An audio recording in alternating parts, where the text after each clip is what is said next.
Good evening, everybody. Welcome to the show from one side to the other. We're going to be talking about vampires tonight, reviewing the last voyage of the Demeter, and you know, there are times in your life when you say something, and on paper it sounds really cool and really good. Then you remember that no, there's no way this can be a good idea. Tonight, we are going to be having homemade hot wings prepared for us by my big mucho buddy, fresh from the void of West Virginia, Jesus. Yeah, I'm hoping these make you cry, I'm not gonna lie. I'm hoping they can hear you from over there. Yes, although we may have had to break a few seals and do some horrible things, we have recovered our dear friend Jesus from the void. I told you not to go there. Hey, it was a free vacation, I took it, it was fun. Yeah, sure thing. Demeter. Yeah, every week you find some excuse to say that I hardly knew joke. Hey, Dad. Hi, Mom. Hello, Connie. Anyway, though, we're going to be talking about vampires.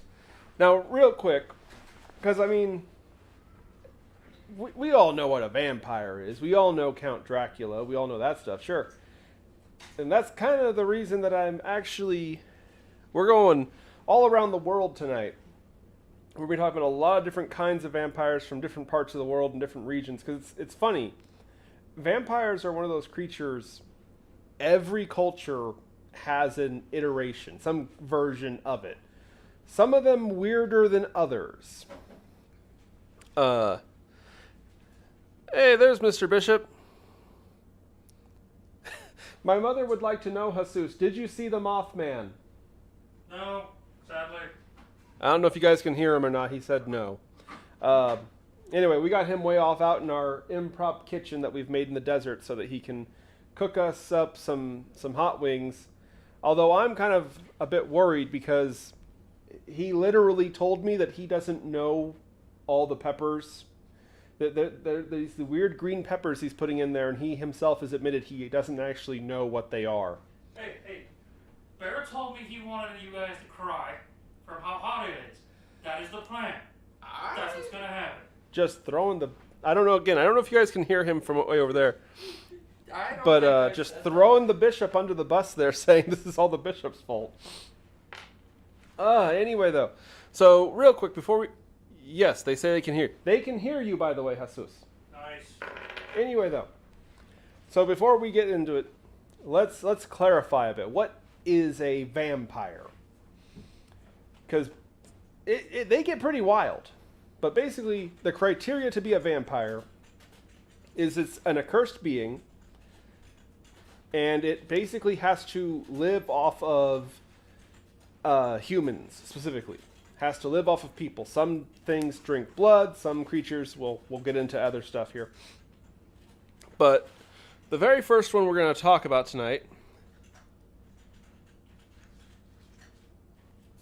Oh, Sean. It's funny you say that, because, I mean, Jesus, for the record, Sean, my little brother, fully expects you to make us all turn into the Toxic Avengers because of these hot wings. Which is funny, because I am an affiliate of the wonderful Trauma studio. Unformed King and Perfectly Natural are both shorts that you can find on Trauma now, actually. And if I'm not mistaken, Lloyd Kaufman even commented recently that he has ambitions to make one more Toxic Avenger movie, or something like that. I'm not sure. But anyway, we're getting off topic here. We're going to be starting right off. And once again, I have notes so big that I cannot see the chat. So I'm depending on you, Bishop, to maintain order. Because another thing about vampires that's pretty much universal is they are very tied to religion. And not just like in general spirituality, like pretty much every vampire is a reflection or correlation with the predominant religion of their region. These are very spiritual creatures. But the first thing we're going to talk about are...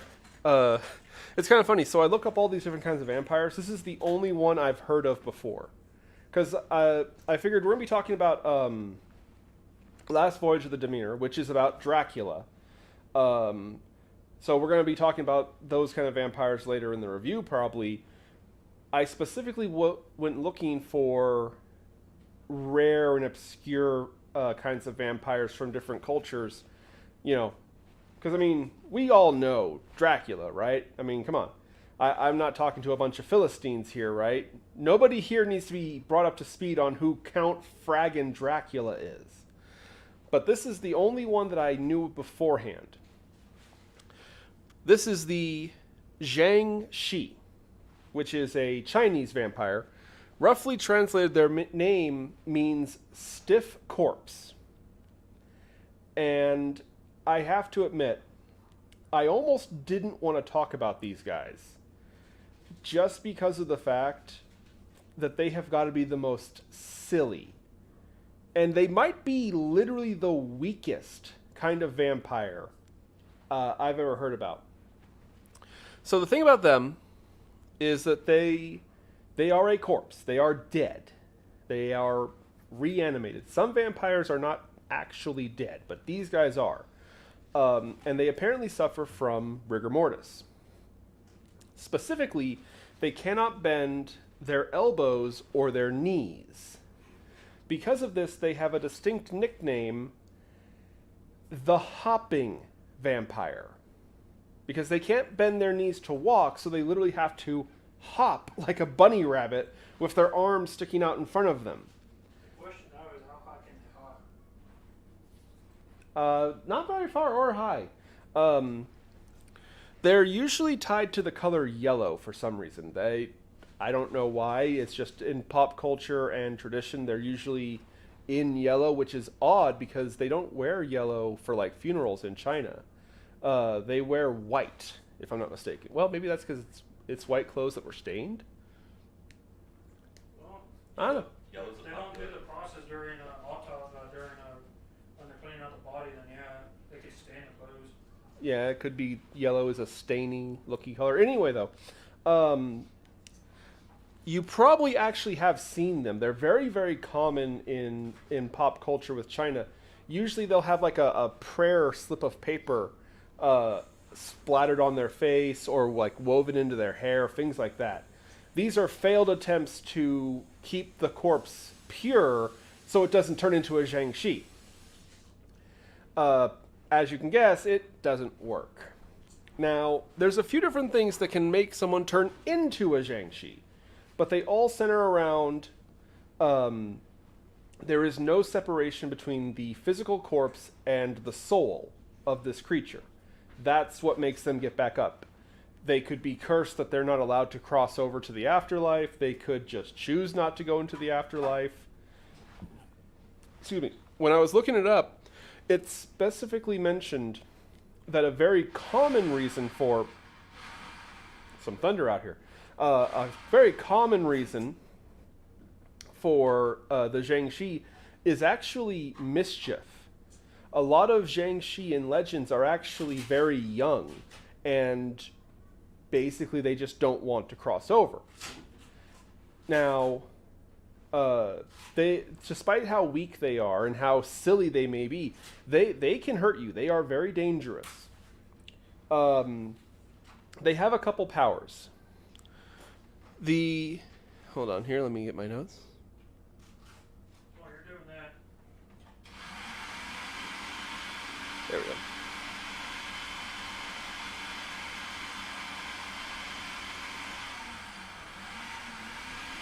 Okay, anyway, so I found it.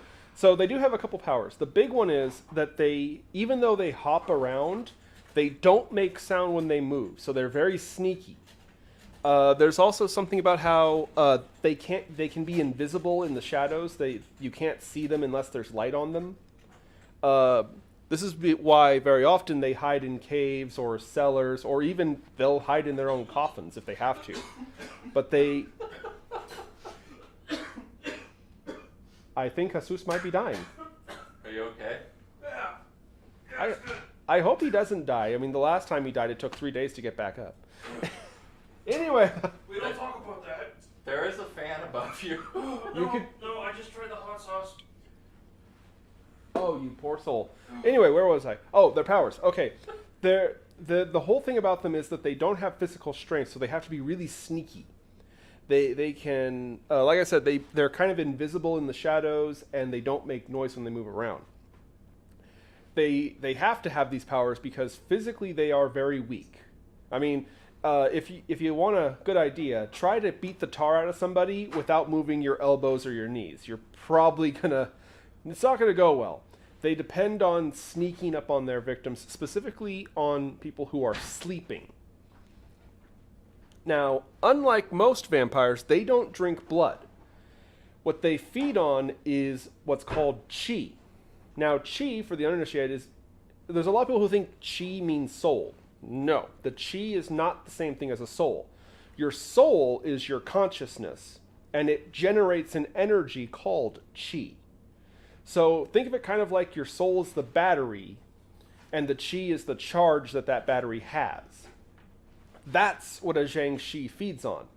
They can cause sickness, obviously weakness, things like that. There's also some stories that they will they feed on the air in your lungs. They like literally take your breath away. Things like that.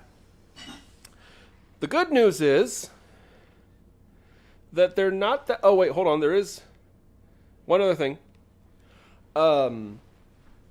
If in desperation, if you corner them, you have to either cover your ears or cover their mouth, because they can produce a scream that will induce confusion or even insanity, as it's described. So don't let them make any sound. If they scream, they can screw with you. And they usually do this to run away. If you get them cornered, they'll scream, and while you're out of action, they get away. So, yeah. One story even told of a monk who lit a candle and let the candle drip the wax into his ear so he couldn't hear the thing scream. You can fight them off pretty easily. Like I said, they're very weak. The problem is it's actually hard to get them to stay down. No amount of physical damage is enough, because the thing's already dead. You have to either A, completely destroy the body to where there's nothing that can get up and move around, or B, and this is the thing they say you should do, you must perform an exorcism, because the Jiangshi is alive, it's up, because the soul will not leave the body. The soul of whoever it is won't leave. You have to exorcise their soul and force them to cross over. Otherwise, they'll just keep making the corpse get back up. You can take its head off, you can cut their limbs off, that's not going to stop them. They will find a way to rise up, and they'll just stitch their limbs back on if they have to. So either complete destruction of the body or exorcise them.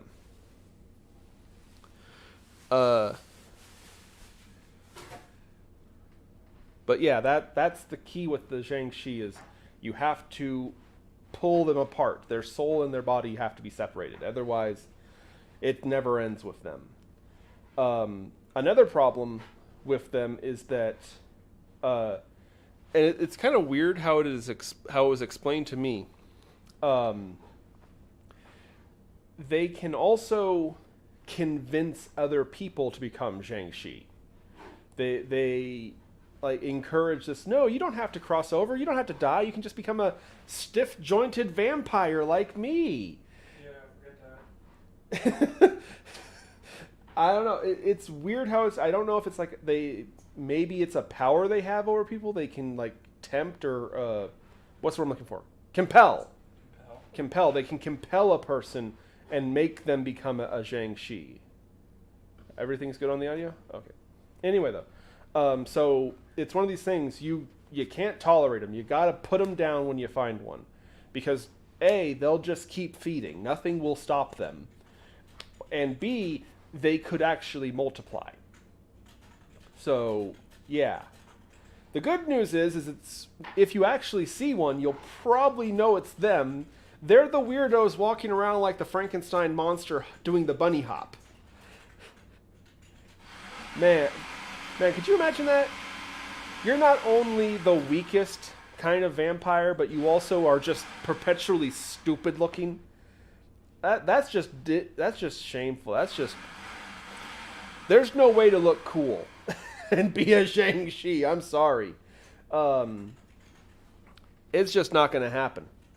But it's kind of funny too because they're so common in actual, and not even just Chinese pop culture. In Korea, you see them a lot in like cartoons and stuff. Trying to think, having a total brain fart here. Darkstalkers. There was a character who was, she was actually a ghost. Hanzinko, I think is her name. But like she's kind of meant to be an homage to the Zhang-Shi, even though again she's a ghost. But she walks around like that and does the hopping thing. I love those games. The Darkstalker games are freaking awesome. I'm sure Sean will say something because he loves those games too. Anyway, though. But no, it's funny that the Zhang-Shi is very common, but most people don't know what they are. And they're usually mistaken as well. They're just in general, they're an undead thing in Chinese folklore. No, they are referred to as vampires. They are specifically a vampire. They're cursed. Even though they impose the curse on themselves, they're still cursed. They feed on humans somehow. So, yeah, it's a vampire. Also, hold on a second here. I forgot my back chair. My back cushion. Don't get old, folks. It's a trap. Oh, it is so hard to sit. It is so hard to sit and lean forward and do this stuff. How's everything looking? Okay, anyway. How is the chat looking real quick? Let's check it on you. Beware the unknown chilies.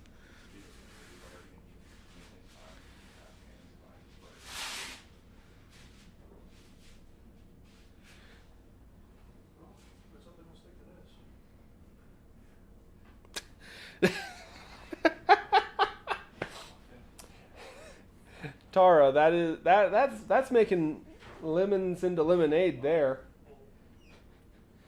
Bishop, do you see what my dear sister has said in relation to the hopping vampire? No. It would be great for your calves. Whoa. It'd be great for your calves. Sean says I'd have a better jump than LeBron. That's not hard. Oh, LeBron was dead. Wow. Just powerbomb that. No, you're thinking of Kobe. Kobe's the one who sadly passed away. We're stuck with LeBron. Hey man, I don't watch basketball, okay? Anyway, where was I? Oh yeah, I was checking on the chat. How is everyone doing? Do we have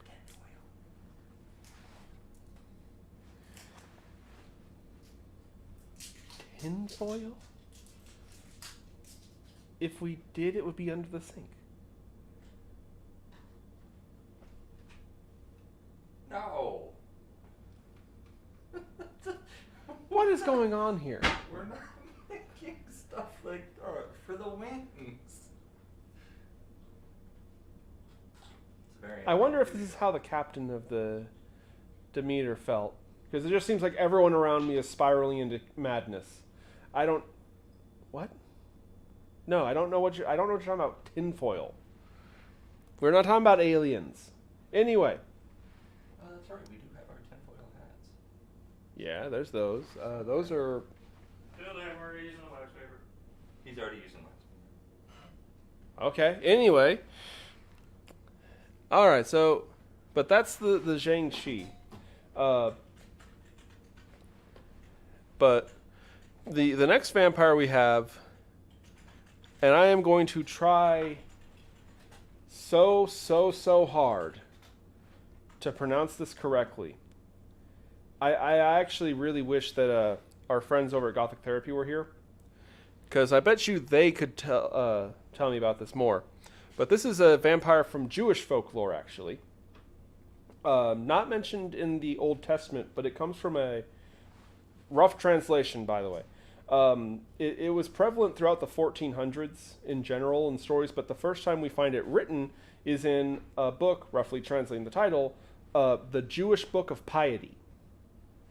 The creature itself is called an estri. I hope that's how it's pronounced, estri. Sometimes referred, I guess it's also referred to as a night owl. Now, this is specifically a female vampire. Long story short, this is a woman who became cursed because she defied one of the laws that God gave to Moses in relation to blood, which there were a few. Human blood, human flesh are big no-nos in the laws that God gave Moses. And for whatever reason, this is a woman who violated one of those rules somehow. Now, it should be interesting. This is one of the species of vampires that's not dead, but they can become undead. This is a living woman who is cursed. And there's a few ways to know. The big thing is that they will always have their hair up in a bun. Which I know, it's like, narrow that down a little bit, right? We're looking for a vampire. Well, she's wearing her hair up. Don't go to Walmart. I've heard that urban legend about how Walmart is owned by vampires, and that's why they have the greeters. But anyway. You know, I can believe that. I don't think vampires are that evil. Anyway, though. The estri wears her hair up, and according to the various folk tales and stories told about them, she must drink blood every 30 days. Some of the stuff was saying it ties to her menstrual cycle. Which, by the way, that's got to be the most raw deal on earth. You become cursed, you're a vampire, and you still get a period. I don't even get periods myself, so I don't know how bad it is, but that just sounds like it's made of suck. Oh, that sounds like gaudy and petty like it usually is.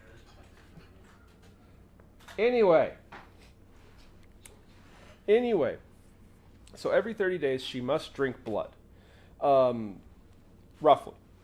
Like I said, it's kind of weird because it's vague in some areas, but they also are like super detailed in other parts of these legends. It doesn't say that she needs to like kill anyone, but she must drink blood. There's some stories that say it specifically needs to be the blood of a man, but then there are other stories of them attacking women, so it's kind of unclear. But they actually have some pretty gnarly power. The problem is that their powers come from their hair. So they can only access their powers by taking their hair down, but when they take their hair down, they look like they reflect their curse. She becomes monstrous. She looks ugly if she takes her hair down. So normally they keep their hair up to disguise themselves. And they usually act very timid, and usually they try to get people to help them. They lure people into helping them. In the Book of Piety itself, one of the estries, it's weird. She took the form of a cat and harassed a shopkeeper to the point where he struck her with a broom. Now, one of the big weaknesses that an estri has is they cannot heal. They cannot heal from any injury, be it minor or major, until there is blood that touches their lips. They have to drink blood. So, she got hit with this broom, ran away, came back the next day as a human with a bruise, because apparently he hit her in the face when she was a cat. and she tried to shame him. This shopkeeper saying, you struck me upon the face, you bruised me, which is a thing in in Leviticus. God mentions, if you must reprimand a person with force, do not strike them upon the face, as it would shame or dishonor them. And so she was like, you bruised my face, which was probably really confusing for the guy. He's like, what? I never hit any woman in the face with a broom. What are you talking about? But she has a bruise, and she tells him that she won't forgive him until he gives her bread and salt. So the shopkeeper's like, okay, you know what, fine. If it gets you to leave me the hell alone, I'll do it. I'll give you some bread and salt. Now, of course, this is a trick. She wants him to, come here, get a little closer, get in bite range, because they do have to bite and feed on their victims. So the man goes into his store, he gets some bread and salt, but I guess it's his grandfather, an elder, stops him and says, don't do this. There is such a thing as being too righteous. Sometimes people deserve the misfortune and bad things that come upon their face. And so that's kind of the moral of the story, is that, some people you shouldn't feel bad about giving up a black eye, I guess. I don't know. I mean, I get the moral. I get the idea, Even though, he hurt this monster, she's a monster. He really shouldn't feel bad for her. And so he refuses to give her the bread and salt, and she has to run away. Because, maybe he got the broom again. I don't know. But yeah, they prey on people's sympathy. They try to make you feel bad for them. Now, what's interesting is that unlike most vampires, they can go into sunlight. They choose to hunt at night usually if they must, because people are asleep and they're vulnerable, stuff like that. But no, don't underestimate an estuary. An estuary can go right into sunlight, and on top of that, their most dangerous power is that they can actually go into temples. They can step on holy ground. In fact, what makes them so dangerous is it's said that if an estuary should enter holy ground and pray, it'll be a blasphemy, it'll be a mockery towards prayer, and it'll have the reverse effect. Because, there's blessings and stuff with hearing the word of God and stuff like that, and et cetera, et cetera. This is the opposite. An estuary praying on holy ground can make a whole village become sick or cause all kinds of blight and things like that. So if everyone comes down with the flu coincidentally after some chick moves into town with her hair in a bun and she keeps praying every day, what in the name of bibbity is going on out there? So in other words, COVID? That would be the neighborhood kids. Almost on cue, yelling at something weird. Almost like they know. We have the weirdest fans. Speaking of weird kids, how's Sean doing? I can only imagine he's causing chaos. He's not mentioned anything for about 11 minutes. He's behaving himself. That's makes you wonder what he's up to. Anyway, though.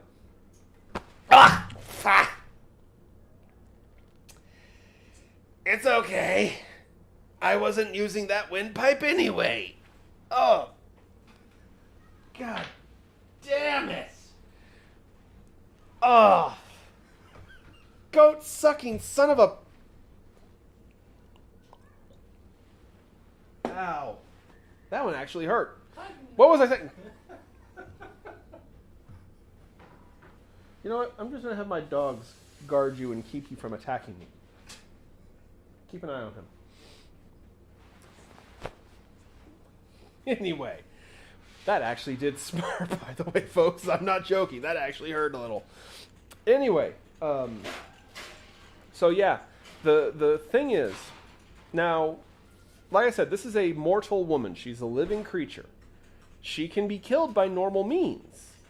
There's just one problem. If ever the scent of blood gets near this creature, even after she's been dead, even if she's been dead for 10,000 years, the smell of blood alone will make her get back up as a undead estuary.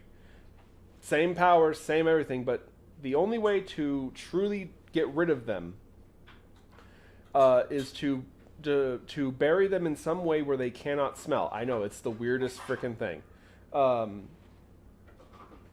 Some stories say about burying them face down into the dirt, or stuffing herbs, like potpourri kind of stuff, up the nose.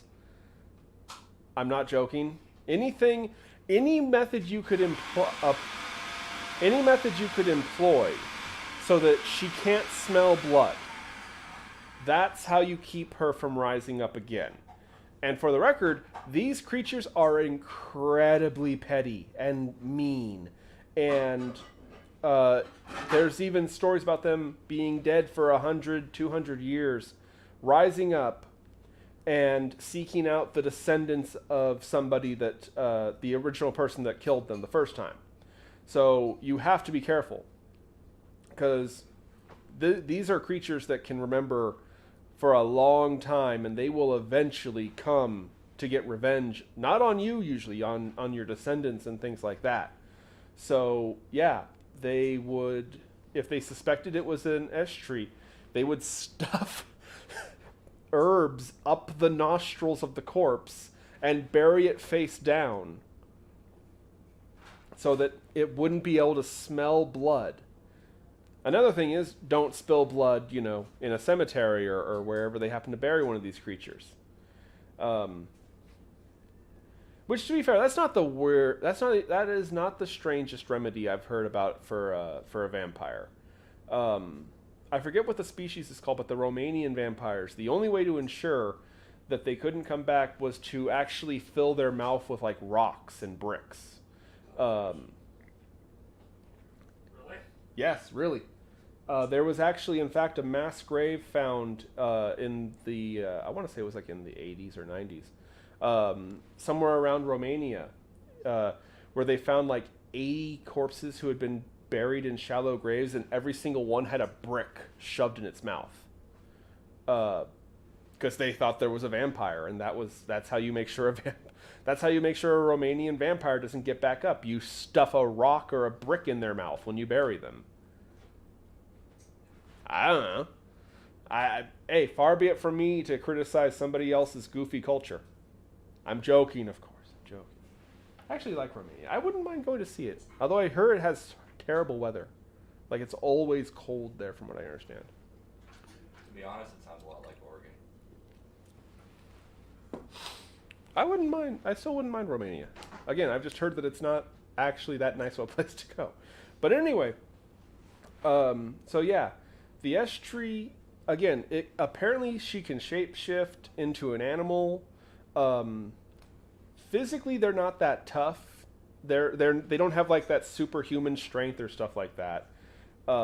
They try to play on your emotions. They try to make you feel bad for them. So if a chick you don't know with her hair up in a bun starts trying to guilt trip you, I don't know, stuff some rosemary up her nose or something. I don't know what you do. That's not my baby. I was never there. I knew it. I knew he was going to make that joke about it. Yeah, that actually sounds like a good ploy. It's like, you're the father! The deuce I have. My soldiers can't march. Oh. But that's the estuary, a Jewish vampire. And for the record, there are other kinds, but that was the one that was kind of interesting to me. Because it really takes that whole blood theme, She has to drink blood between every period cycle. The whole reason she's cursed in the first place is because she broke one of God's laws about blood. And it's an interesting one. What's going on with the chat, though? Oh, boy.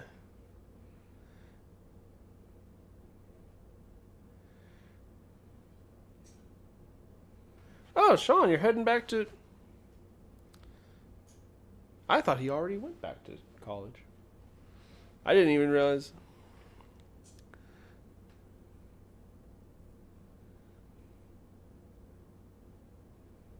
Where's he going to college for? He's working on a bachelor's in anthropology. Oh. And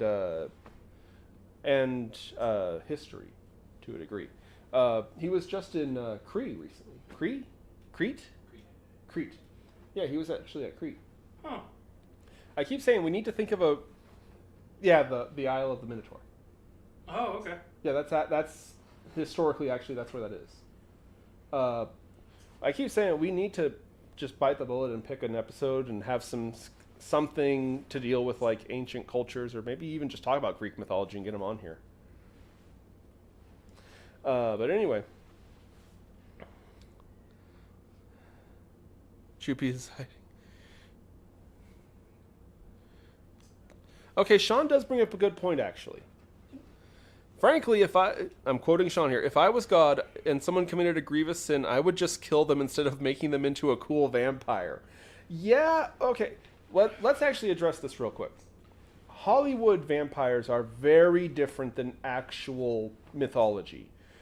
In modern culture, we love to make vampires seem cool and badass, and like, what's the downside? Like, what's the downside to being a vampire? Seriously. At one point, they were sparkling and shiny during the sunlight, which I thought was ridiculous because they're supposed to burn into ash. Hey, we don't talk about that. This is a happy place. But anyway, my point is, actually, you did that way too well, Bishop. I'm just glad your father can't see you right now. Anyway, everyone's going to wonder what the hell I'm talking about. Anyway, though, the fact of the matter is, actually, in Legends, you do not want to be a vampire. It is a curse. It is suffering. Most of them, it's like painful. The European vampires, like Dracula himself, was modeled off of. Yeah, it's agony. It's an endless starving hunger. And it's funny that we bring that up because the next one is very similar. This next one almost didn't make the cut. I almost didn't want to talk about this guy just because it's less of a vampire and honestly more kind of like a cross between a warlock and a Wendigo. And I mean an actual Wendigo, not the vagrant. There's no deer skull crud going on here. Everyone behaving themselves? Anyway, yeah. But the next one I have to talk about, and I am fairly certain I'm going to mispronounce this, but I'm going to take a swing at it. The Obeafo, which is a West African vampire. Specifically, we get it from, and again, I hope I'm pronouncing this correctly, the Ashanti people? I think it's how you pronounce it, Ashanti? I think so, that sounds right. Yeah, the Ashanti people. And this is an interesting one. So, an Obeafo was, emphasis on was someone who dared to use evil magic, or black magic, if you will. And because of it, whether it was by accident or intention, either a child or one of their relatives was hurt or killed. And so they're cursed. And this is actually a pretty gnarly curse. This one's pretty nasty. They look like they're a normal person. They look like they're alive. They look fine. Although they will often, they're described as that they'll start to shake. They'll shake and they'll seem really jittery and they'll be looking around. They'll always seem like they're in panic mode. They cannot rest. They can never be okay. They're always, it's funny, when I was reading it, it almost sounded kind of like they start suffering from, you know how some people get when they hit the bad stuff? Yeah, when they don't get their morning coffee and then it's like halfway through the Morning day. coffee, yeah. Hey man, just because they put the white powder in there doesn't make anything. There's white powder cream, okay? Sure, well, we'll go with that metaphor. I don't know if you're a friendly show. I could say the actual word, but we're going to go with coffee creamer. Yeah, coffee creamer. They need their coffee creamer. But anyway, so the way it's described, yeah, they kind of seem like they're eternally going through like a bad trip. so to speak. We'll put it that way. Now, there is some power to be gained, because remember, this is a practitioner of magic, so they still have their wizardy, witch doctoriness stuff. They can still place hexes. The big things is they can supposedly control the weather, they can control animals, and hold on to your hats for this one, kiddies.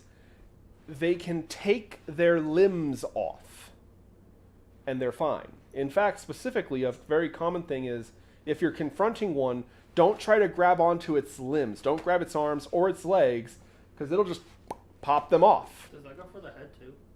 No, arms and legs. No. The head is not a limb.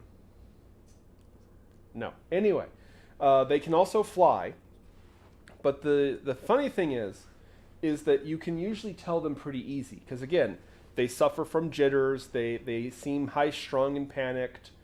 They have two other very distinct calls. One is they are always hungry. They could sit and eat 1,000,000 pounds of food and they'd still complain that they were starving. They cannot eat enough. And they actually dislike food. It's not fresh enough. It's not, no, this isn't good food. Where's the good stuff? Where's the good coffee creamer? You know?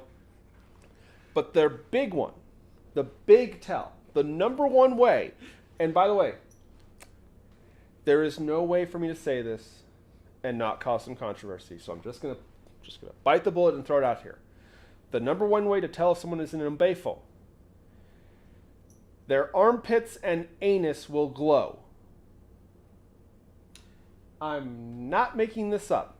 The number one way to tell is that they have a light that shines out from their armpits and from their butt crack.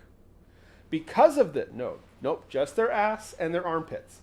Because of this, they will often dress in very heavy clothes to hide the glow, you know? Even though this is West Africa, it's hot as hell there. So if you see a tweaker with like 4 or 5 layers of clothing on, and he's complaining to you that he's hungry, you might have an umbeifo on your hands. Someone on TikTok. You mean like you? Okay, 1, I'm not a freaking tweaker. 2, I don't dress that heavily.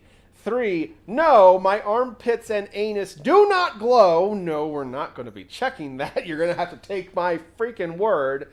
And 4, yes, I acknowledge I have an appetite. But here's the thing about the umbeifo. It's never enough to them. And the thing that makes them a vampire is that over time, the curse overwhelms them, and no amount of food, no amount of preparation or anything is enough for them. They will always revert to eating human flesh and drinking human blood. That's the only thing fresh enough to appease them. Everything else isn't good. Everything else is, it's stale. They'll complain, this is stale, this is old food, this isn't, no. Now,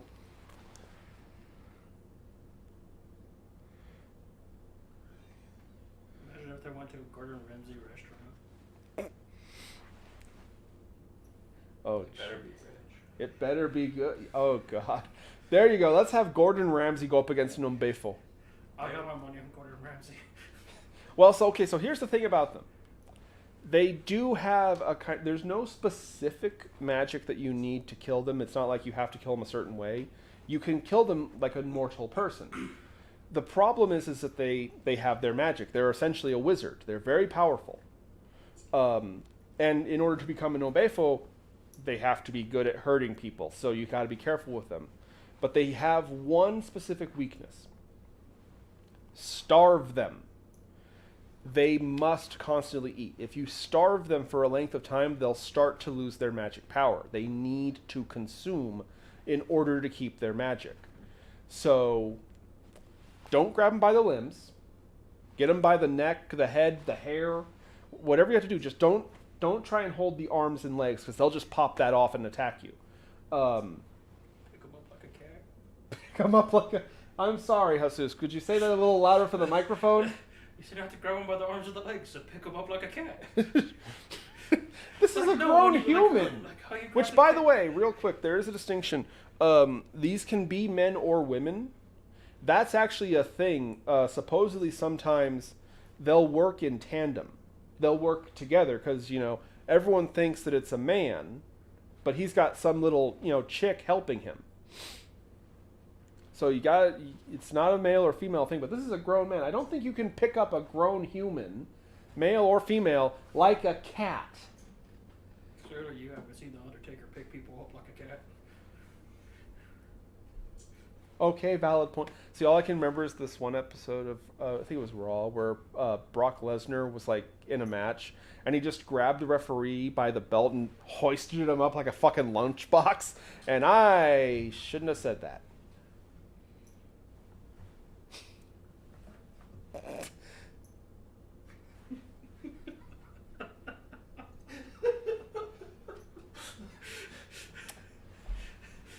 I don't feel bad about dropping an F-bomb anymore. I am surrounded by lunatics. You guys can't see it, but for the record, the dead dogs and the cursed teddy bear are the least weird I'm surrounded by right now, okay? Not that bad. You understood that. We've been friends for who knows how long. Anyway, where was I? Okay. But anyway, that's the weird, that's the, we are actually flying through time. I can't believe we've actually gone this far. It's okay, you know what? We have the sauce. How are those wings coming, by the way? I just put them in a few minutes ago, so we still got a little bit. Can you give me a number to little bit? I gotta go check them all. Give me a minute. Anyway, Please don't say 5 hours. 5 hours. We're gonna do a 5-hour stream. This is the principle. I'm putting you back. I'm sending you back to West Virginia, you son of a... I have no more people in West Virginia. I have to stay here. Oh, Jiminy Christmas. Go in another 30 minutes or so. Okay. Not big wings, and I cut the chicken breast pretty small.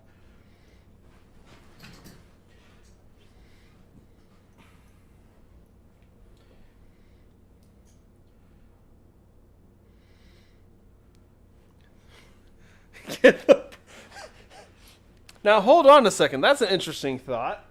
If you can use a broom to bruise an ash tree, could you maybe use a broom to subdue an obefio? Obefo?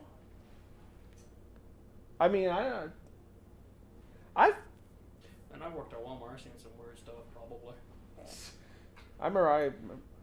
I remember one time a dude got bit by a chick, by his girlfriend or something. I don't remember. I don't think I was there for that day. One of these days what we need to do is actually have you come on the show and literally just tell our weird stories from retail. Mine, there's going to be a lot of tweakers doing tweaker things. Did any of them have glowing asses and armpits and take their arms or legs off? No. Small favors, I guess. Saw one of them try to sleep with a trash can. I saw a guy trying to make out with a parking meter one time in Portland. It's weird. I saw a dude downtown that was wrestling with his clothes. My buddy, he's one of the the security managers for the dispensary, so he has access to all the cameras. So he's seen some things.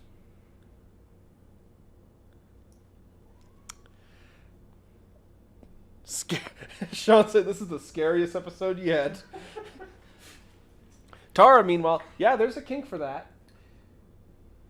Yeah, some weird stuff out there. There are. Also, Tara, Bishop, could we just get a ban on Tara there real quick? Yeah, no, we're gonna. Thank you, Mr. Bishop. Speaking of, Mr. Bishop's been quiet tonight.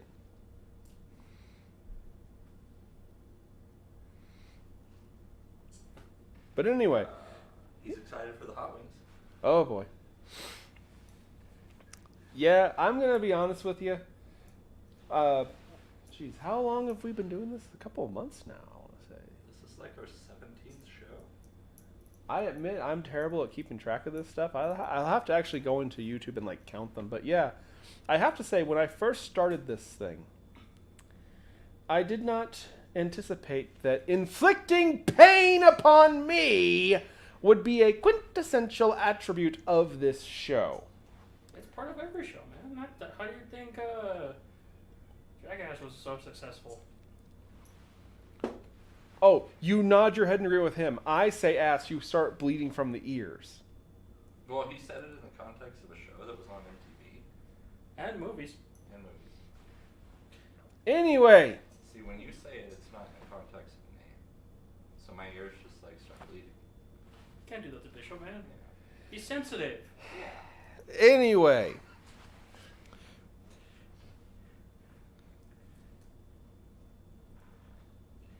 Anyway, though, we do have one more. So, and Jesus, I'm actually glad you're here because I looked this one up specifically for you.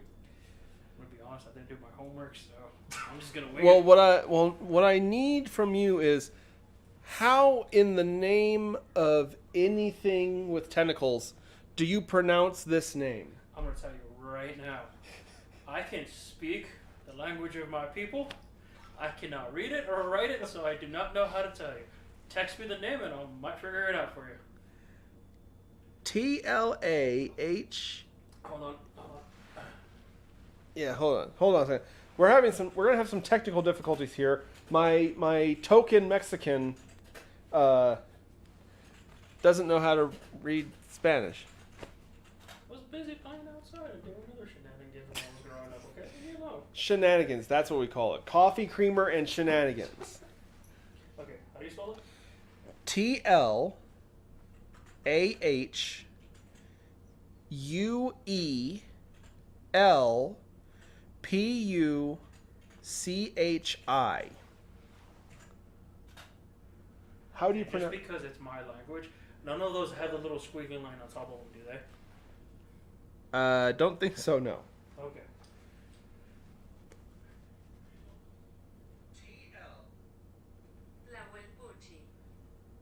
Taloapuchi. Taloapuchi. Taloapuchi. Taloapuchi. Yes. Thank you. We are pinnacles of educate. We it's like having 3 Socrates sitting right here in your living room, boys and girls. Hey, all I gotta say is we have technology, we might as well use it. I know, but anyway, I specifically added this creature to the list because you were going to be here, and I was like, well, come on, man, we have one of the most proud Mexicans I know. I got to talk about a Mexican vampire.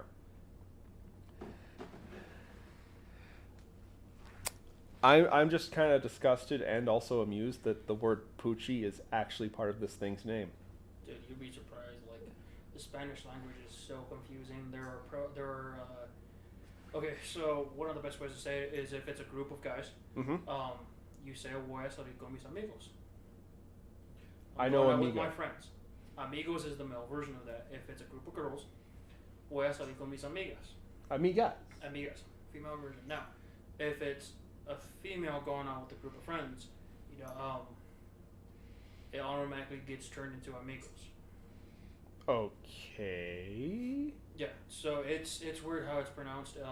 And again, Spanish has there's a Spanish from Mexico, there's a Spanish from Spain. It's all it sounds similar, but they're different words with different things. It's kind of like English, but there's American English and there's British English and things like that. So for the word casar means to be married, but it also means handcuffs. Okay, I got a question real quick. Just put me out of my white boy misery. Does grande actually mean big? Yeah.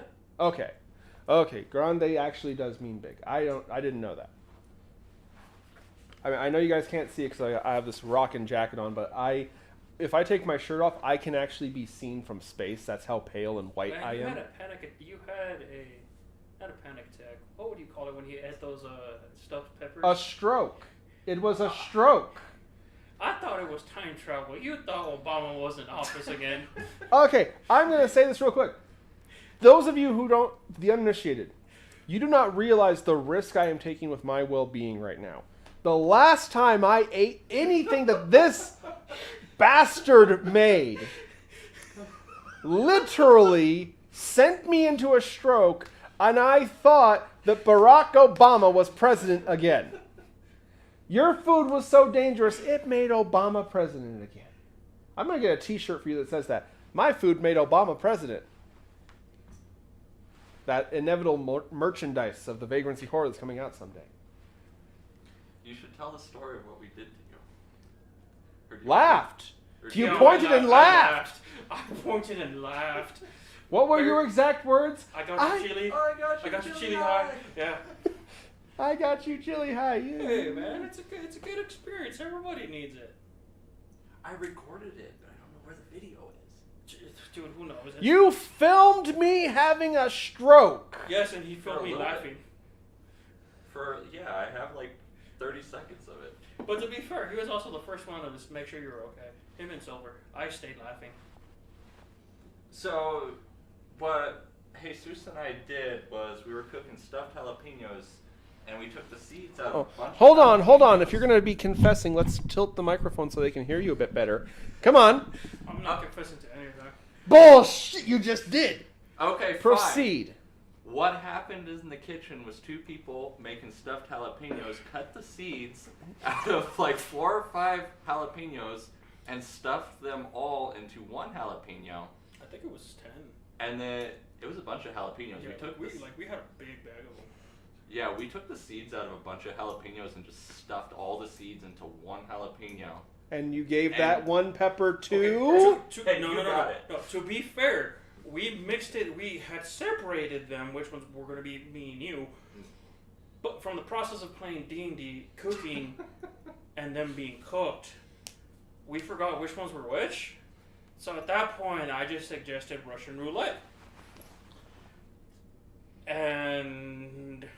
Don't you look so innocent over there. I mean, we kind of had an idea, but... I completely forgot which ones were which. I'm not gonna lie. Just running away from any responsibility right there. And you just happened to get the one that was meant for me. And you were sitting right here in the floor, and we were actually worried about you, because you were really out of it. Oh, that was... Tell them, if I ever have kids, tell them that. Oh, your brother. But you gotta admit, they were pretty good, though. wow. Sean. What do you say? My thing's like lagging. Rest in peace, Bozo. It didn't get sent to Brazil, but instead got sent to the Obama presidency. My sister is demanding this footage. No. Dude, that was like, what, 4 or 5 years ago now? Yeah, that was like 2017, 2018. Yeah, Oh, I I think it feel was like during old. the beginning of Trump's administration, I believe. It was. Yeah, Like his first or second year. Yeah, and that's why you thought Obama was president. Yeah. Because we asked you, like, what's the date, what's the year, what's the president, who's the president? And Didn't we ask him where you were at, too? Like, where... yeah, and I got cut up there too because I'm from California. For the initiative, I'm from California. Currently, we are in Colorado. And so I'm sitting here, and I was on the floor, by the way. I was sitting on the floor, literally thinking, I'm in a state where it starts with C. And then they asked, well, who's the president? And for some reason it was Obama. Obama's the president, right? That made it even funnier.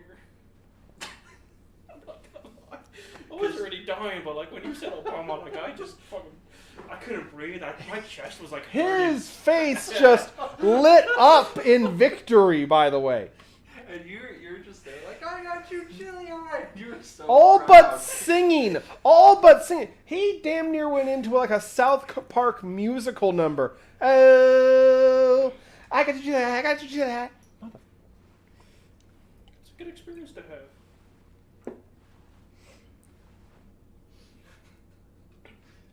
Now, are the hot wings tonight going to be similar to that? I hope so. I put like 4 habaneros in there. Is that it?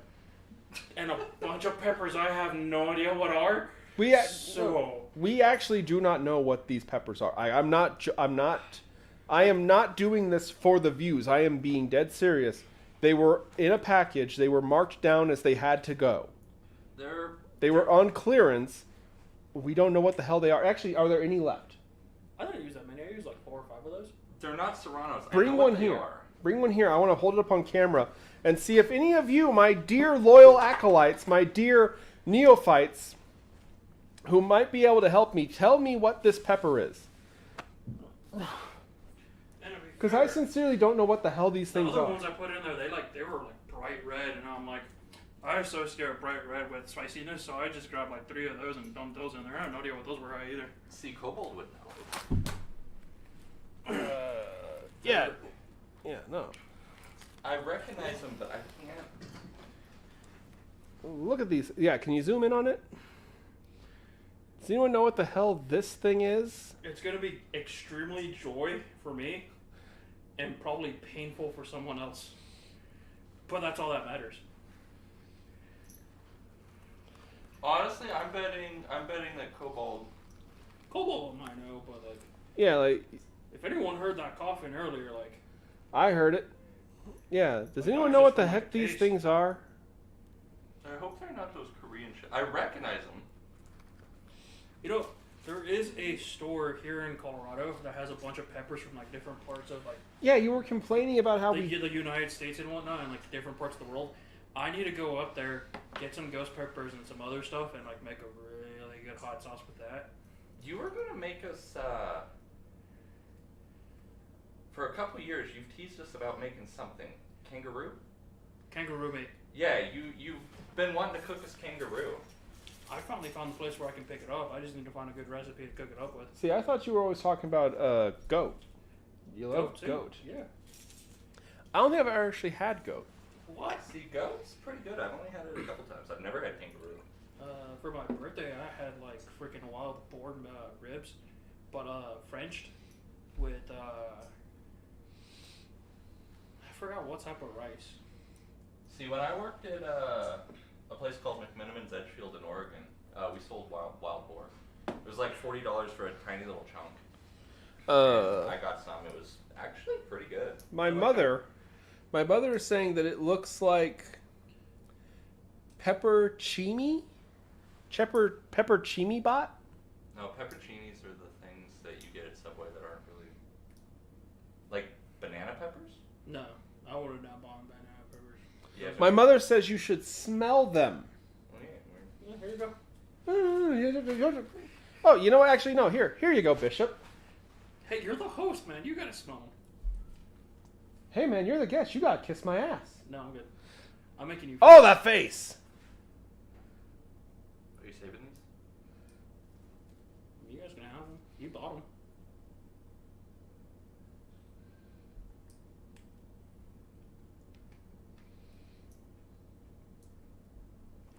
Hold on a second, folks. We're watching to see if the bishop dies.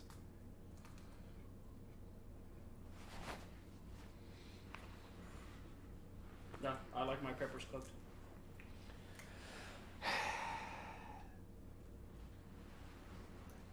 Or pickled. Oh! You might know what, it's very grassy. There is spice. That's why I fried them. Like that's why I put them on the stove for a little bit. Like oh, haha! Green screen pepper. Now there's like.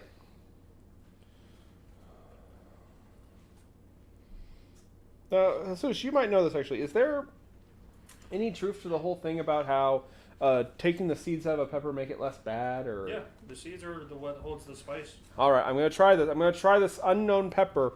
You're not gonna. It's very, very grassy. There is spice. I wouldn't say it's. Well, I don't want to ruin the fun, but when I had that spoonful earlier, I didn't taste all that much, and then the spice kicked in. Well, yeah, you also fried them, so that'll. Yeah. Yeah. Also fried up the garlic, the tomato, and then. That is nasty. That's like bitter and grass. I'm not getting any spice. It's just bitterness and grass. It's weird. I got there spice. we go. There it is. Right there. I hate you all so much. Okay, man. I genuinely wish bad things would happen to you. So I think this was 2 or 3 years ago. I like how we got completely off topic. But No, please go ahead. We got gotta eat up time anyway, dude.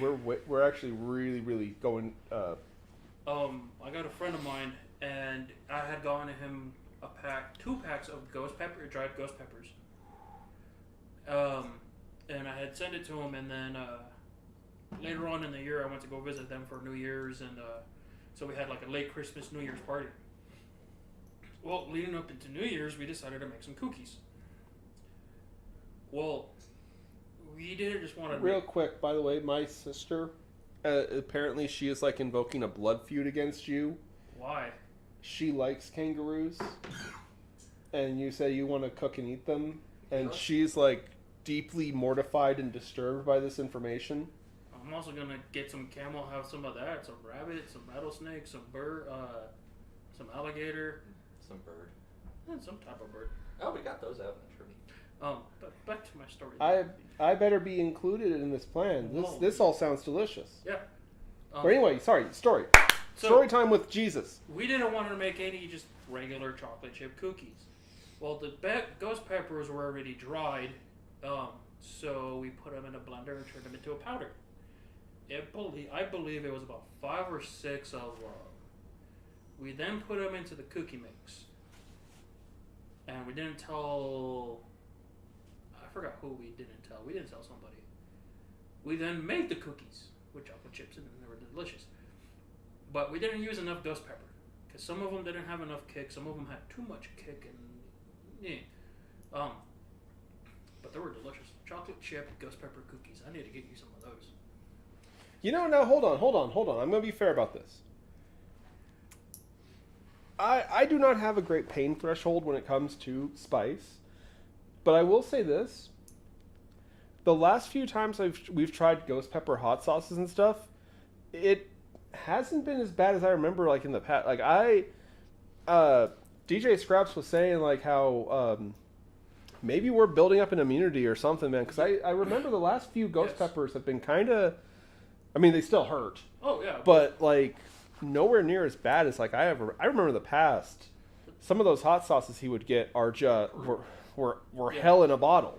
They're delicious too. But the thing is, like the more often you have spicy food, the more tolerance you build up to it.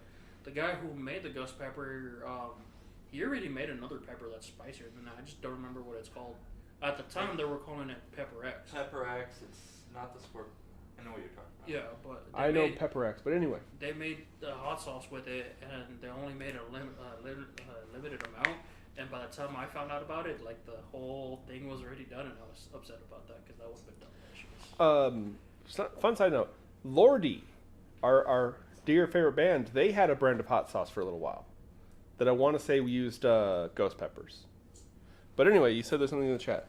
Donson actually has a question. Zhang Shi lore question: if they fell over, are they? If they fell over, how would they get back up? Well, no, they can't bend their elbows or their knees. Can they do the worm?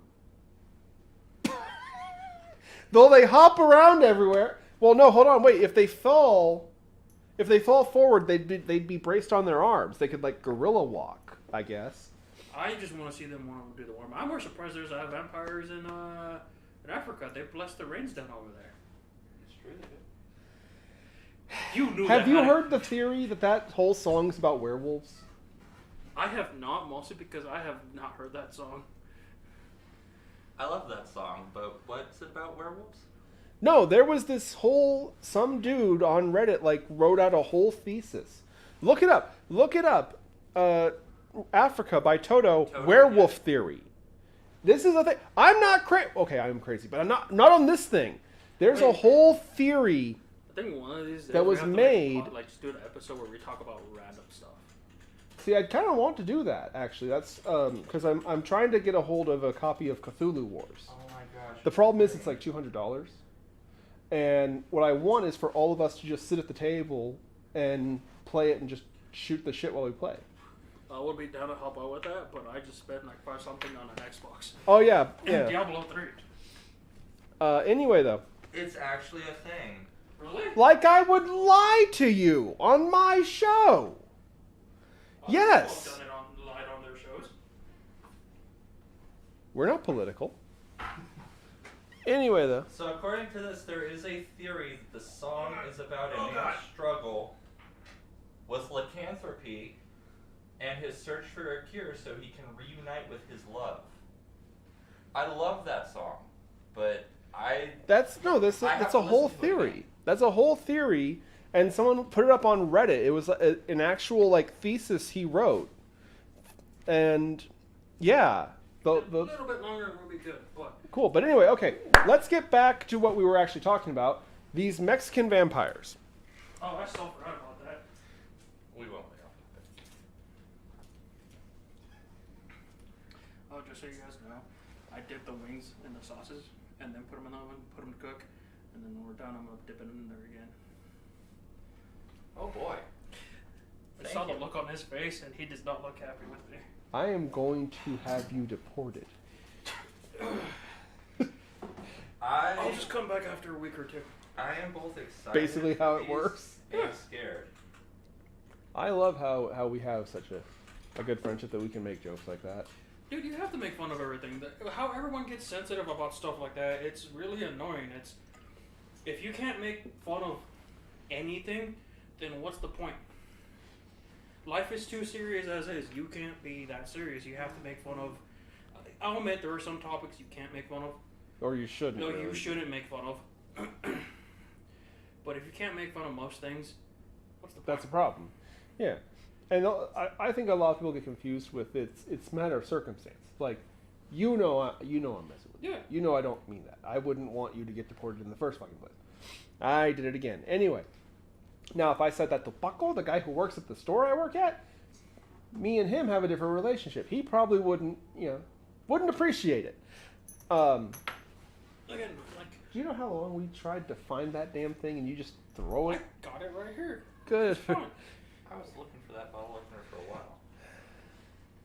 No, the one that I lost, I had a really cool Joker one. Who would ever go on the internet and lie, says Sean. I never go to Wikipedia. Anyway, though, okay, we're talking about vampires on the show, believe it or not, so we're going to get back into this. Okay. You know the worst part is?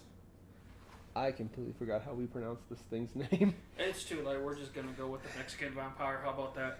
Well, yeah, okay, so this is a kind of Mexican vampire. Specifically, it's a child. Now, here's the thing that's kind of messed up. This creature is born a vampire.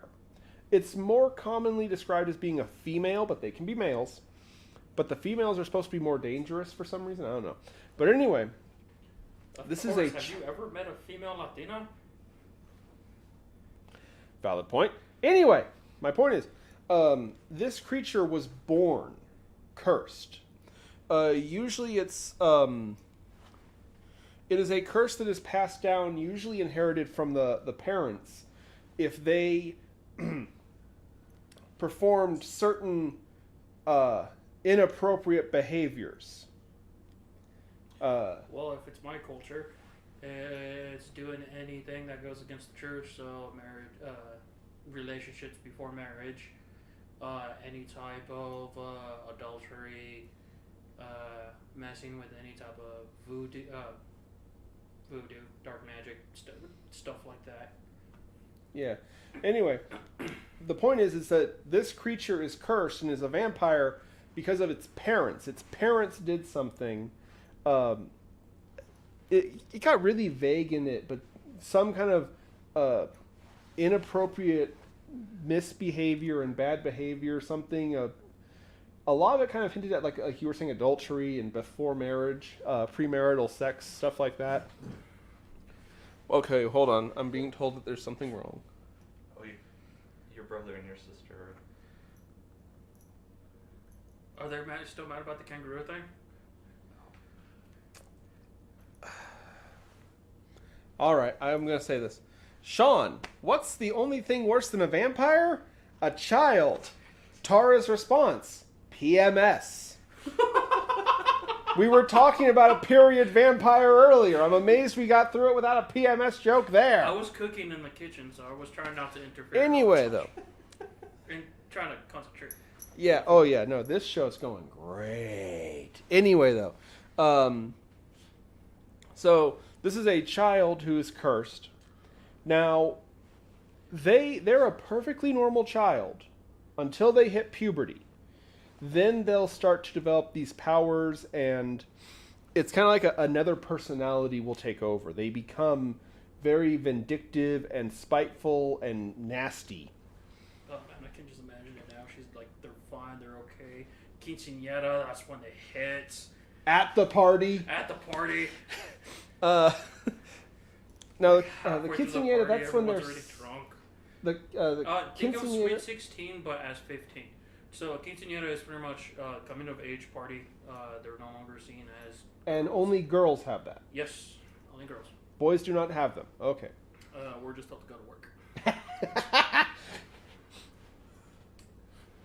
Freeloader. Anyway, though, back to my point. But yeah, at puberty, this curse is activated, and they develop a very nasty attitude. They must drink blood. They do have several powers and abilities.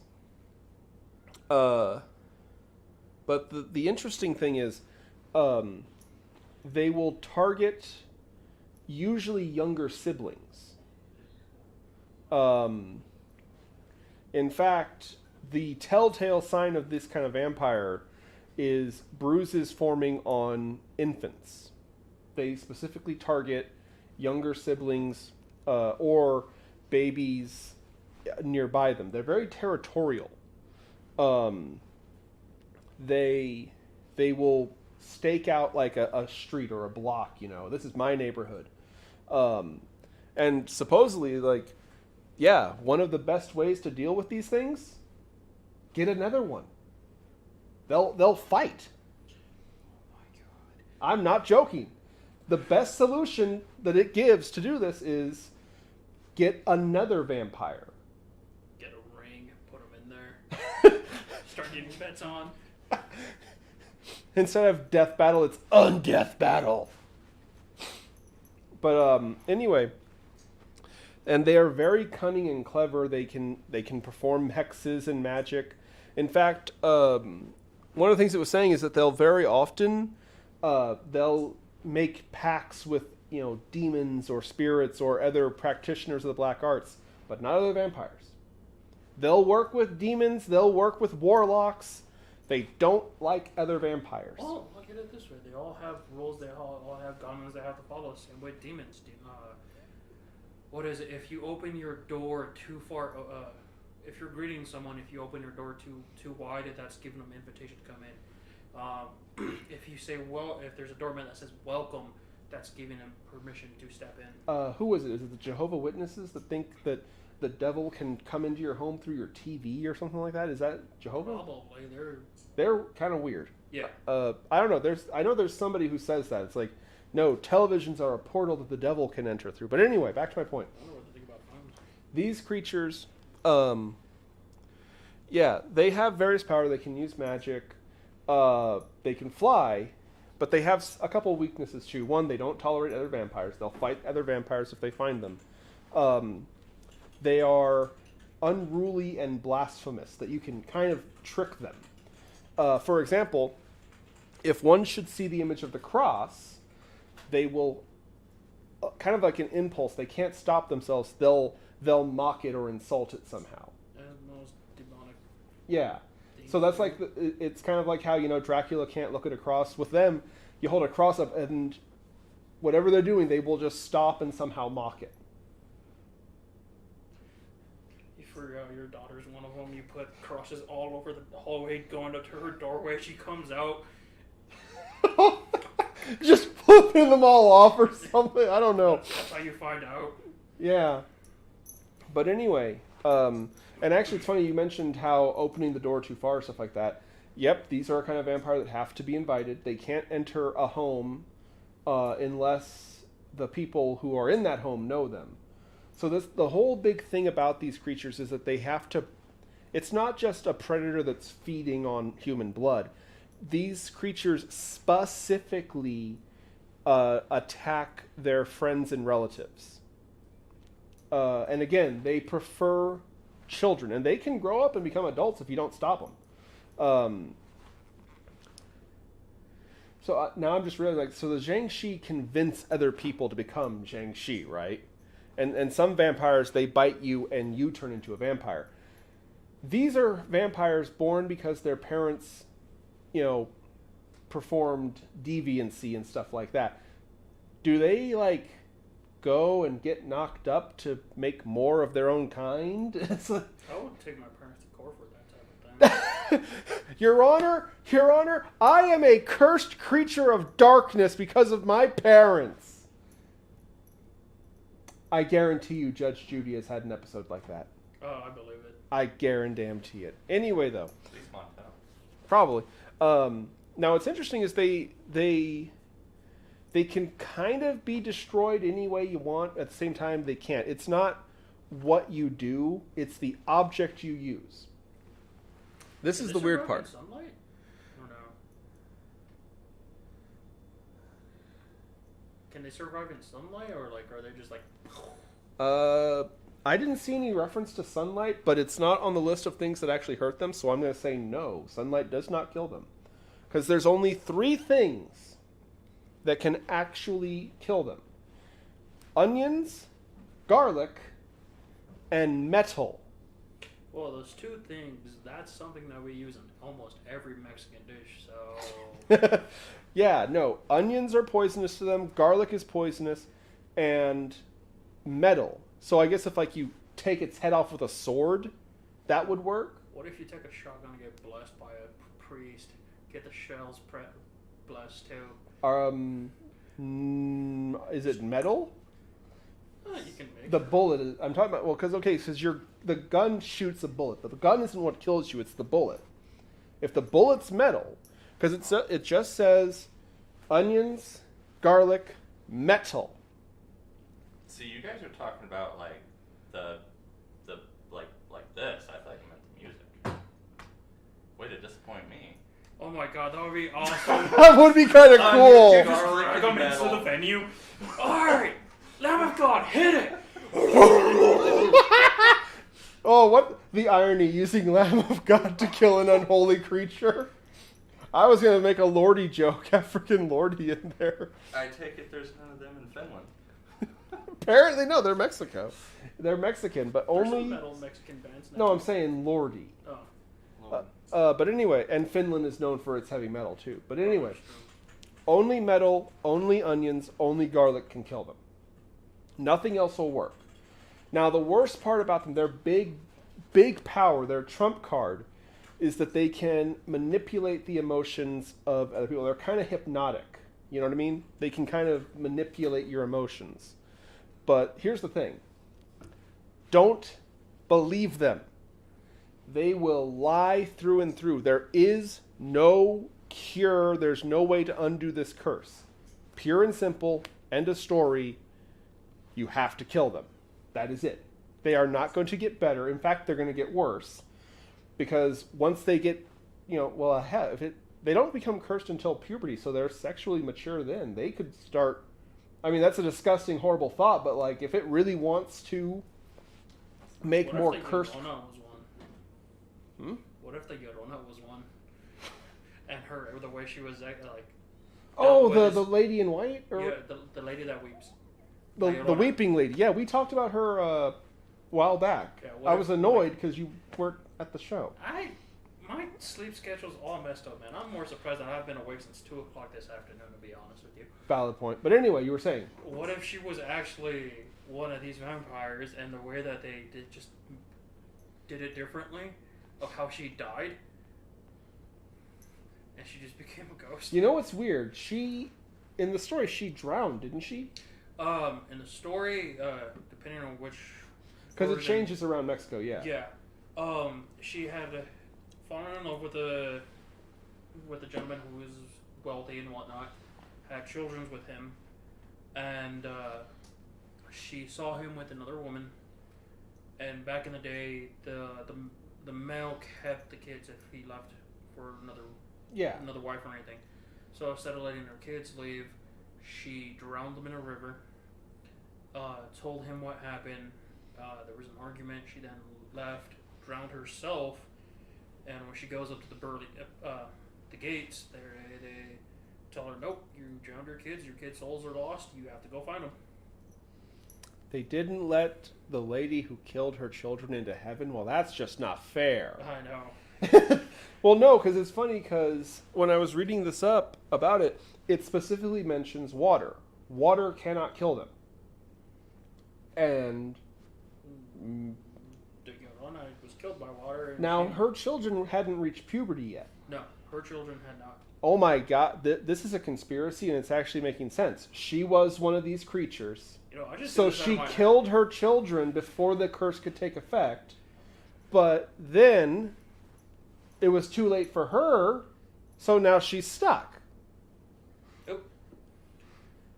We're going to get, like, what's the Mexican equivalent of the FBI pounding on our door any minute now? The cartel?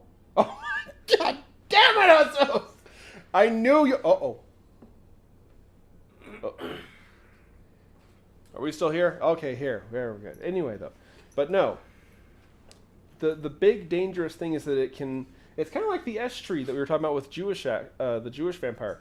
How it gets you to feel bad for it. Because again, remember, its primary victims are its friends and family. Well, it's cursed by its family. It's cursed by its parents because they did something wrong.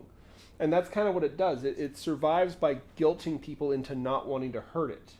Because again, they have magic, sure, fine.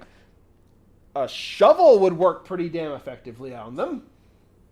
Shovel's made of metal. Yeah, but that's a tool, and I really don't want to. It's a lifeline right there. Could use to pay bills. Could go to work. I think the shovel's a little bit more important than my little vampire child. Priorities, ladies and gentlemen. Yeah. Priorities. It's a evil, unholy monster that drinks the blood of people. Just get a new shovel. How expensive those are down there? No, I don't actually. I've only been... The only time I went to Mexico, I was like 3. Yeah. My mother would be able to tell me. Mom, real quick in the chat, when did we go to Mexico? I went to LA once. I was to LA a couple times. I was times. part of Mexico before. Long time ago. Long time ago. Does that count, LA? But it depends on what part of LA you went to. Manhattan Beach. Yeah. It was in 2007. Man, I want to go down there for the food. To be honest with you. LA has like a really good Hispanic. Tara poses an interesting question. Do I really have to unalive my child, or can it be voided by getting married? There is no cure. There is no way to undo the curse. Once this cursed child hits puberty, it is no longer a human. It is a vampire. Or, if you don't want it, you can just drop it off at the footsteps of a church.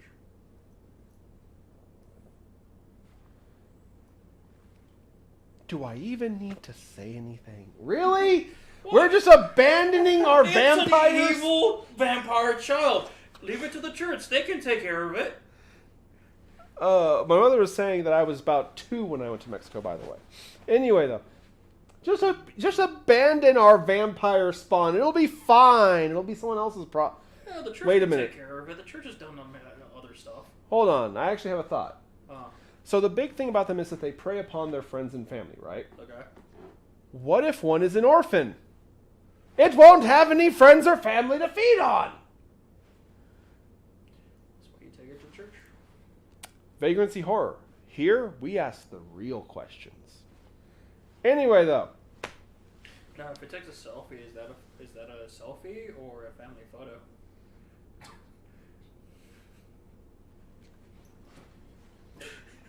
You're in timeout. No, I'm an adult. Go check the hot That's wings. exactly what I'm doing right now. Good.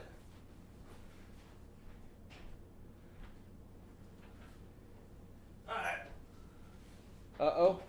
I said aye. Aye. Aye. Aye. The coffee means nothing. What are you saying? Use your words, man. It's terrible when you stutter. Are me and you going to do a movie review? Yes, when we're done. You're in screen, by the way. Oh, oops. Yeah, you guys are all going to come sit over here with me when we do these hot wings and do this. Anyway. Now, are we going to review the movie? Alright, we're just Yes. gonna let them sit While for we. we're gonna let them sit for a few minutes and then we should be good. Okay. Cool. But anyway, so yeah, that's the Mexican child vampire. Onions, garlic, or metal. You know, personally. Imagine if we went to an Italian restaurant. By the way, actually, fun story about that. European vampires. There's this thing about how vampires, garlic makes them sick or garlic can kill them. The European vampires, no. It is the stench of garlic that they are repulsed by. Garlic itself isn't poisonous to them or something. It's the smell is repulsive to them. Oh, someone said garlic. Sounds delicious. But speaking about that, I saw that someone mentioned something about a mirror in the chat a while ago. Mirrors. The reason why, back in the day, why their reflections wouldn't show is because silver was used to make mirrors back then. That's why the reflection didn't show. Nowadays, it would because it's a completely different process of how we make mirrors. Mm-hmm. This is correct. That's actually, that is, yeah. No. Yeah, mirrors, modern mirrors would completely show vampires' reflections. Because again, it was the silver that's the problem. Anything in Western, well, not, in European, I should say, in European lore, silver is kind of the end-all, beat-all against anything that is unholy or evil or unclean, thanks to a certain individual named Judas. Yeah. Imagine being a vampire. You turn like your late teens, early 20s, when you were like an old man back in the day, and you haven't seen your reflection since then. And then the modern mirror comes in and you finally see yourself. Now, will they have a breakdown or will they be happy? All I can think is that scene from Spaceballs. Why didn't anyone tell me my ass was this fat? I love that movie. I wish they'd come out with a sequel for that. Well, you can thank Kathleen Kennedy because she literally sued him and said that he wasn't allowed to. And then the dude who played that version, I forgot, with the big head. Rick Moranis. Yeah, he's practically kind of retired. He doesn't do anything anymore. No, old age has kind of hit him hard last I heard, actually. He's not in the greatest of health. Damn. Which really sucks, because no one else could play Darth Helmet. Oh, no one no. could play Dark Helmet. And that dude's like, I don't care what anyone says, but that man was funny. Oh, I love his stuff. He's hilarious. He's hilarious. I can't pronounce his name, but I know his first name is Rick. It's like Rick Moranis. Moranis. Thank you. See, I know him from Honey, I Shrunk the Kids. Little Shop of Horrors. Little Shop of Horrors, yeah. Which you all can just kiss my butt. The happy ending to the musical version of Little Shop of Horrors is better than the original ending. Okay? It's true. It's so campy and over the top, it fits the rest of the movie. I hate how people sit there and they talk about that. Like, that's not the true ending. Well, yes, it is, actually. That's the ending they went with. And the fact of the matter is, it's so campy and ridiculous, it fits the rest of the film.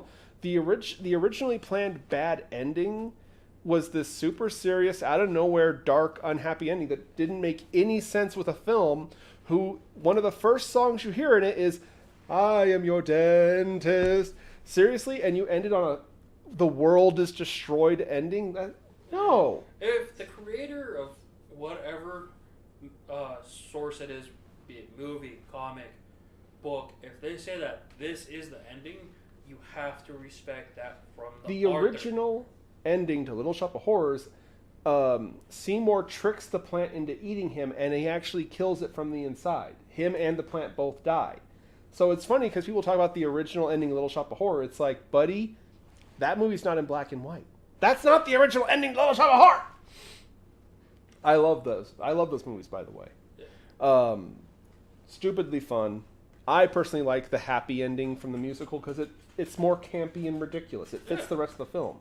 And again, when they were making the movie, that's the ending they chose to go with. And then what sucks now is studios, like the director and the person who wrote the script, wrote the movie, they want it done in a certain way, but the studios are like, no, we're paying you this money, it has to be done this way. Which sucks because it can ruin the project. And it's not just the studio, it's also some actors too. They can ruin. We could probably get taken off freaking YouTube talking about certain actors and certain film studios that. Well, that's why I'm kind of being vague, but yeah. Again, nowadays you can just look up, see stuff like that. But it's okay because you know what? There's a silver lining to that. Because there's tons of awesome independent creators. Oh yeah. It's one of those things. My dear old Uncle Lloyd Kaufman over at Troma, I'm sorry? Oh, I'm already getting links up for Lloyd. Oh, yeah. Lloyd Kaufman famously, I want to say his autobiography was make your own damn movie. Yeah. Some of the wisest words I think anyone in entertainment has ever said. If you don't, the new Star Wars trilogy was garbage. It was, by the way. It was garbage. Make your own sci-fi movie. Nothing's stopping you. They just tried repeating the prequels too much on those, in my honest opinion, and they could. See, you know what's funny? They got rid of the lore. I understand Disney wanted to do its own thing, but that let them open or do so much more, and they didn't. They did not. And that's what sucks, is like they had enough space to be able to make a really good trilogy, but they didn't. And like my personal opinion, I'm gonna just say the cruel, bitter thing. I don't think they had the talent for it.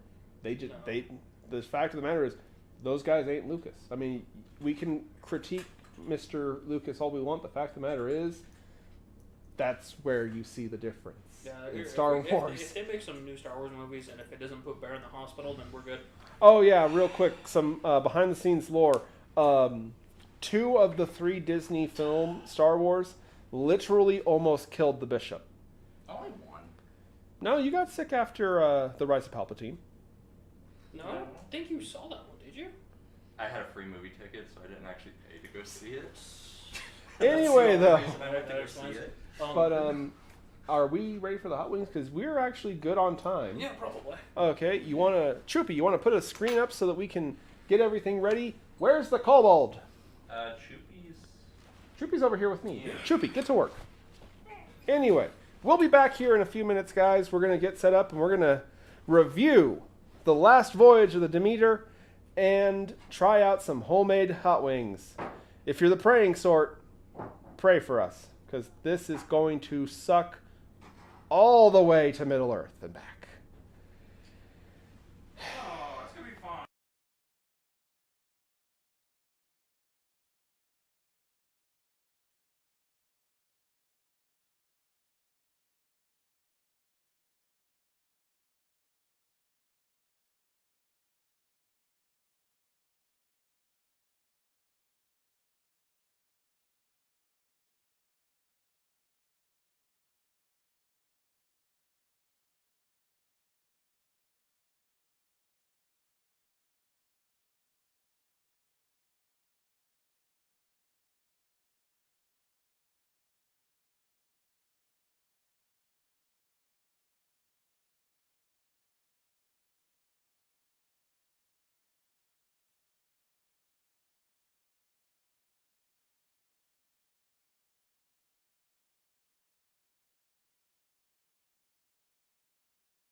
I would recommend doing that with these, just because it's. Yeah. Hey, Jesus. What's up, my dudes? Hello. Trying to fix the camera. And our wonderful green screen. Yeah.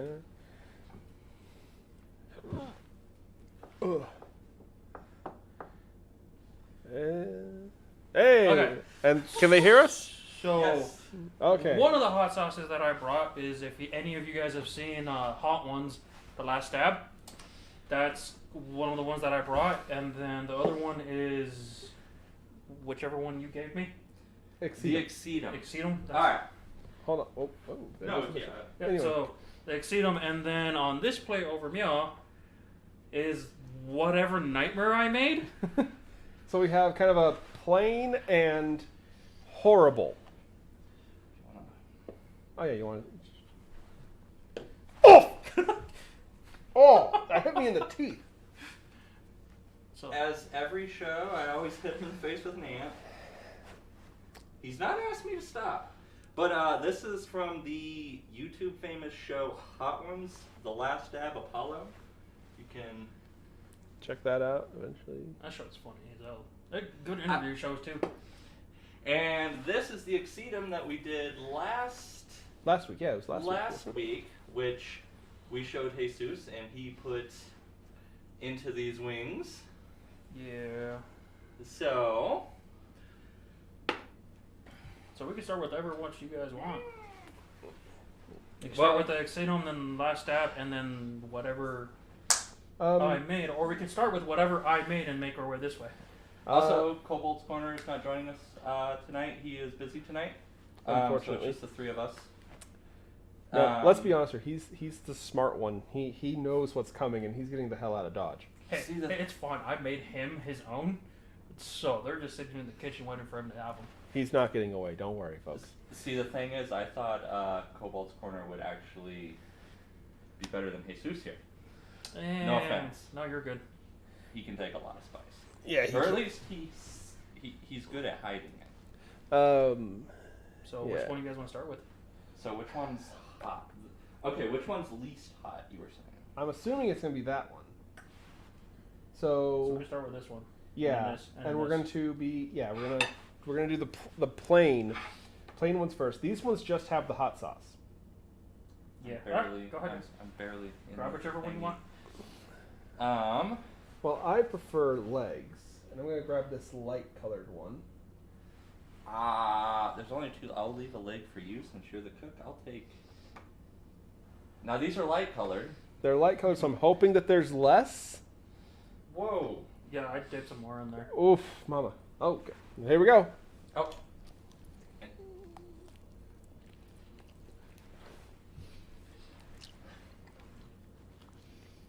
They smell chili.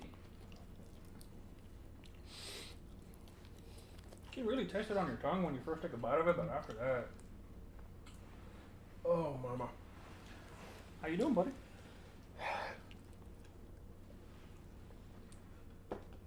Yeah, you do really taste the chili on the tongue, but yeah, I thought it's not. Okay, so In hindsight, I Those probably are should good. let them let them marinate for a little bit. Let the meat soak in the meat, the sauce. okay, But since we didn't plan it all that much, we did not do a good job planning this. Also, here's the plate. We have two of them. Here's the other plate.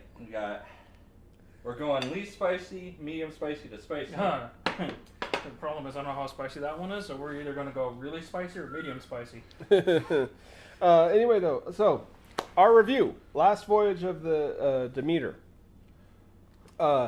loosely based on one chapter of the original classic by Bram Stoker, Dracula.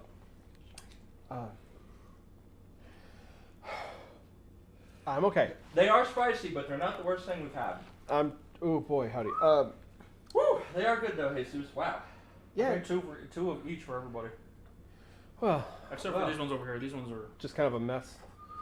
Okay. as many as you can. Anyway, so we're going to be talking about it, and then we're going to get into spoiler-specific stuff, so that if you don't like spoilers, if you don't want spoilers, you can still watch us suffer and then leave. I didn't want anyone to feel cheated. Oh, my lips hurt.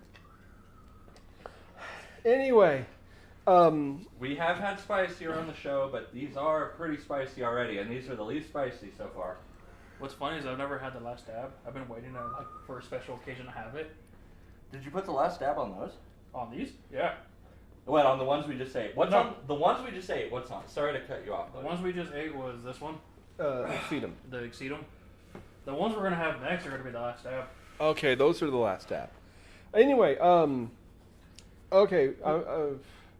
So anyway, so it has a couple hurdles. The film has a couple hurdles to get over. First of all, it's loosely based off of one chapter from the actual book, but it's also based on, more specifically, it basically is 2 hours. Ooh, mango.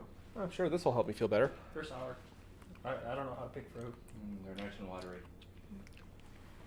Anyway,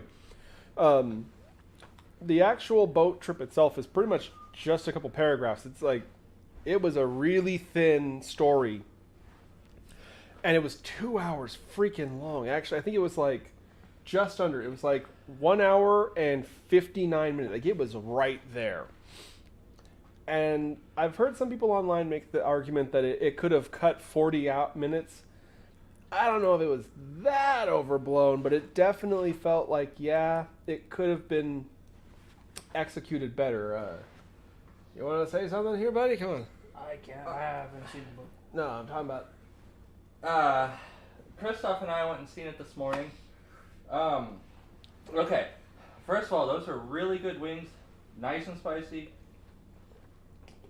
Pretty close to, like, the spiciest we've had on the show. Not quite. They're Really pretty good. high, but anyway. I'm scared about the others. But, the runtime, a lot of people online, reviews were complaining that it's long.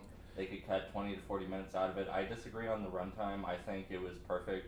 If anything, I think there could have been an extra, like, 5 minutes to, like, develop a couple more characters a little more. We're not doing spoilers here. Not right? yet, no. Okay, there's a couple characters that I think could be, have been developed more.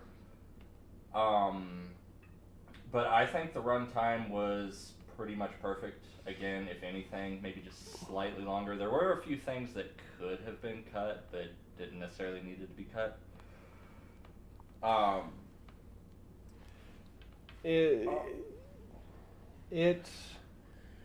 I'm trying to think how to put this nicely, because I want to say, I'm just going to actually put a disclaimer up right now.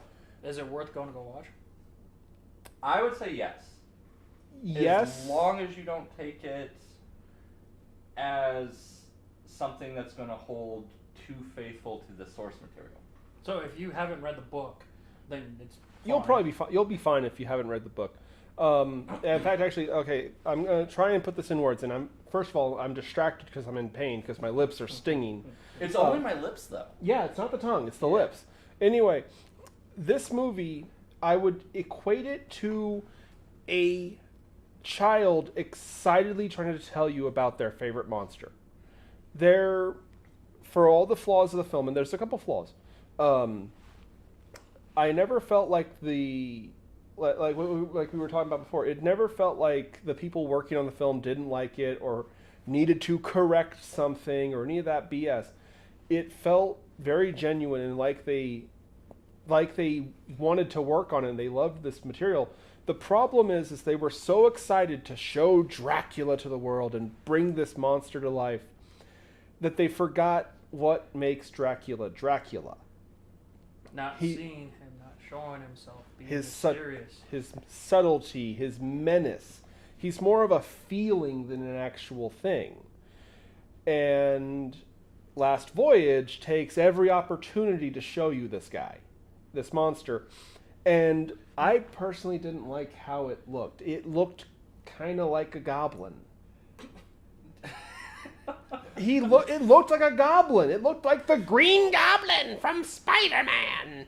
Now I got to come to the movie's defense in one thing. The first act of the movie was very slow burn, atmospheric horror. We did see Dracula Nosferatu, but it was very well done. But yes, they they showed Dracula too much, and I'm sure we'll get to this. This wasn't Dracula. This was... It didn't act like Dracula. Them just using the name. Yeah. Yeah, but I want to come to their defense because it didn't seem like they were just propping it up because they knew that no one would like their movie. It felt like they wanted to do this. They wanted to make Dracula. They wanted to do it right.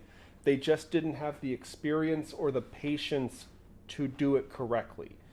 I know it's kind of a meme, but the Simpsons meme, the Bart, he has the cake, at least you tried. Yeah. That's kind of how I would feel about this movie. They genuinely tried, and I personally want to say that's good. It wasn't a bad movie, but it was a bad Dracula movie. As a generic monster movie, it's actually pretty good, yeah. But it's not Dracula. Sorry, I keep cutting you off. I feel bad. No, I keep cutting you off. The people with the creative decisions didn't know subtlety as well as they should have, because Dracula should be in the shadows. Dracula should be regal. Like those old school monster movies? Yeah. Yeah, it should have been more darkness, creepy. And they had a lot of that. It was really good in some parts, and then it's like they just had to show Dracula, but it was all CGI and... Oh, the CG. We will discuss the CG a little bit. That being said, you guys want to try the last one? The last tab? Let's try these, and then we'll work our way up to these horrifying things. But really quick, I just want to say, it felt like a 90s horror movie that I grew up watching with my dad and with my friends. But if you consider it, or if you compare it to like Bram Stoker's Dracula or Nosferatu, it's just, it doesn't feel like that. It feels like and I don't mean this in a bad way, it feels like a generic monster movie. Nosferatu, Dracula, Count Olaf felt like just a random winged bat. And also I'm sure we'll get to the fact that Dracula is naked in it. Dracula should be well dressed. Dracula should be subtle. His suit with his medals and his there's a nobility or a regalness to Count Dracula. Also, kind of sounds like they went the opposite version with what was that one that came out a few years ago, Dracula, where they mostly focused on when he was a general and the brutality he was known for. Wasn't that like Dracula 2000 or something like that? Yeah, I believe Dracula. It was. Where, again, they just mostly focused on Vlad's part of it, where... The historical character. Yeah, the historical character, where he impaled people, he was a fighter, he was a general, he was a soldier. They focused on that more than the mysterious part, and then when they did do the monsters part of it, it was like towards the end, and it didn't blend well. And it didn't help take them off with the monster universe. Kind of sounds the way you guys are describing that with this. Yeah, but anyway. See, I feel had they been like very in the shadows the first two acts, and then at the last act, then they brought out what we saw. Yeah. I feel that would have been good. That first act, but... where you mostly just see his shadow on the wall, they should have done that almost the entire damn movie. They really didn't need to change the formula, but just... It's like, it's been about a half hour into the movie. By the way, did you know Dracula's in it? Do you want to see Dracula? Alright, let's try these. The nudist? So I did put a little extra after I took them out of the oven and just like spread them out. But yeah. Ready? Oh, gosh. Oh, this smells like such horrible vinegar. Oh, it smells so good. Ready? I can tell by smelling this is going to be bad. 1, 2, 3. Tell us when we get into spoilers. Oh, God. Oh, that is disgusting. Oh, God. Joseph, go get me a bowl. I need some of that ice cream. You can eat that one. It was on the floor. I'll eat this one. Oh, God. You want a bowl? That's on the tongue. Oh.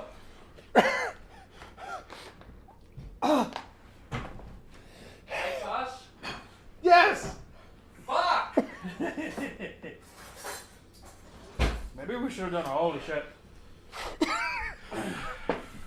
I never try to cuss in front of my dad, but fuck! How many spoons does one person need, yo?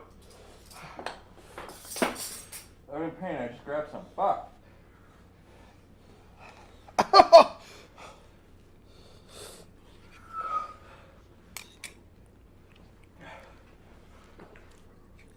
I hate you.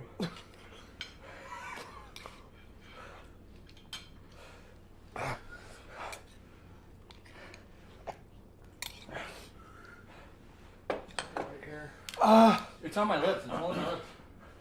Oh.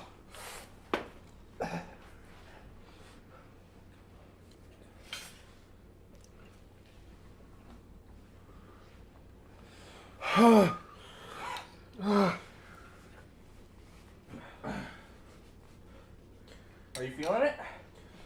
I feel the tingle. It feels nice. This is probably one of the spiciest things I've had. We had Oh, it hurts so much. at the AP office. We had this Indian hot sauce. That one hurt. Oh, really now? Yeah, it hurt. Oh. Like everything was on fire. Here, look. It's weird. It's only my lips, and it's like the tip of my tongue. So, okay, what are these? The last stab from Hot Ones. I keep drool is like pooling in my mouth. Yeah, this is the worst thing we've had on the show so far. Not the worst thing we've had from Fuego Box. Oh, this is worse than that, I think.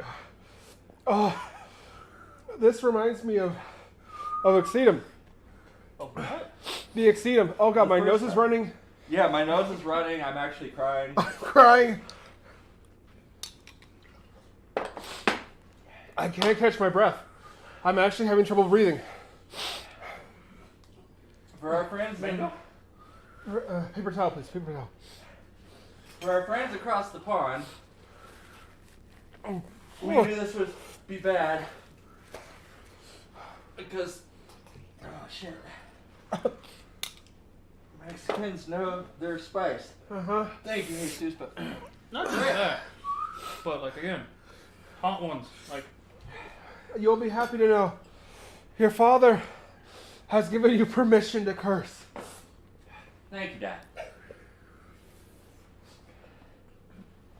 It's not going away. it's not. It's kind of going away from me. It's but Okay, hold on. Let me. from what they said when they made it lingers. Mm-hmm. Joseph, you want me to talk about? in the credits, my sister has a question. Did they credit who plays Dracula? Did they actually credit him? I'm pretty sure they did because I think I was lied to. When I looked up the cast, Viggo Mortensen, who plays Aragorn from Peter Jackson's Lord of the Rings, was credited in the cast. I did not see his name in the credits, and I was specifically looking for Viggo Mortensen. Whew. Yeah, those are good, Jesus. Thank you. There's 3 more. Okay. I took a bite of one, dropped it on the floor, and then took a bite of another one. I took a bite of one, and I put it back on the plate. I honestly thought I was going to throw up. It's so much vinegar and so much pain. I finished mine. I have been pepper sprayed and bear mace for the fun of it. I was not. You were there for that, actually. This is not as bad as the bear mace, which I have to say is the worst pain I've ever felt in my life. Okay, This is up there with the pepper spray. yeah. So, okay, real quick But story. I did not see who Jesus. actually Yeah. played Dracula. Viggo Mortensen, as far as I know, wasn't in the movie because I didn't see his name in the credits. I didn't see him. As for who played Dracula, no, I didn't. I don't think See. anyone in particular played him. I think he was played by a motion capture because it was so much goddamn CG, which is annoying. So, real quick, okay, we're going to go ahead and talk about spoilers here. Are we going into spoil? Okay. We're going to spoiler territory. If you don't like it, I feel like you, Kristoff. Dang.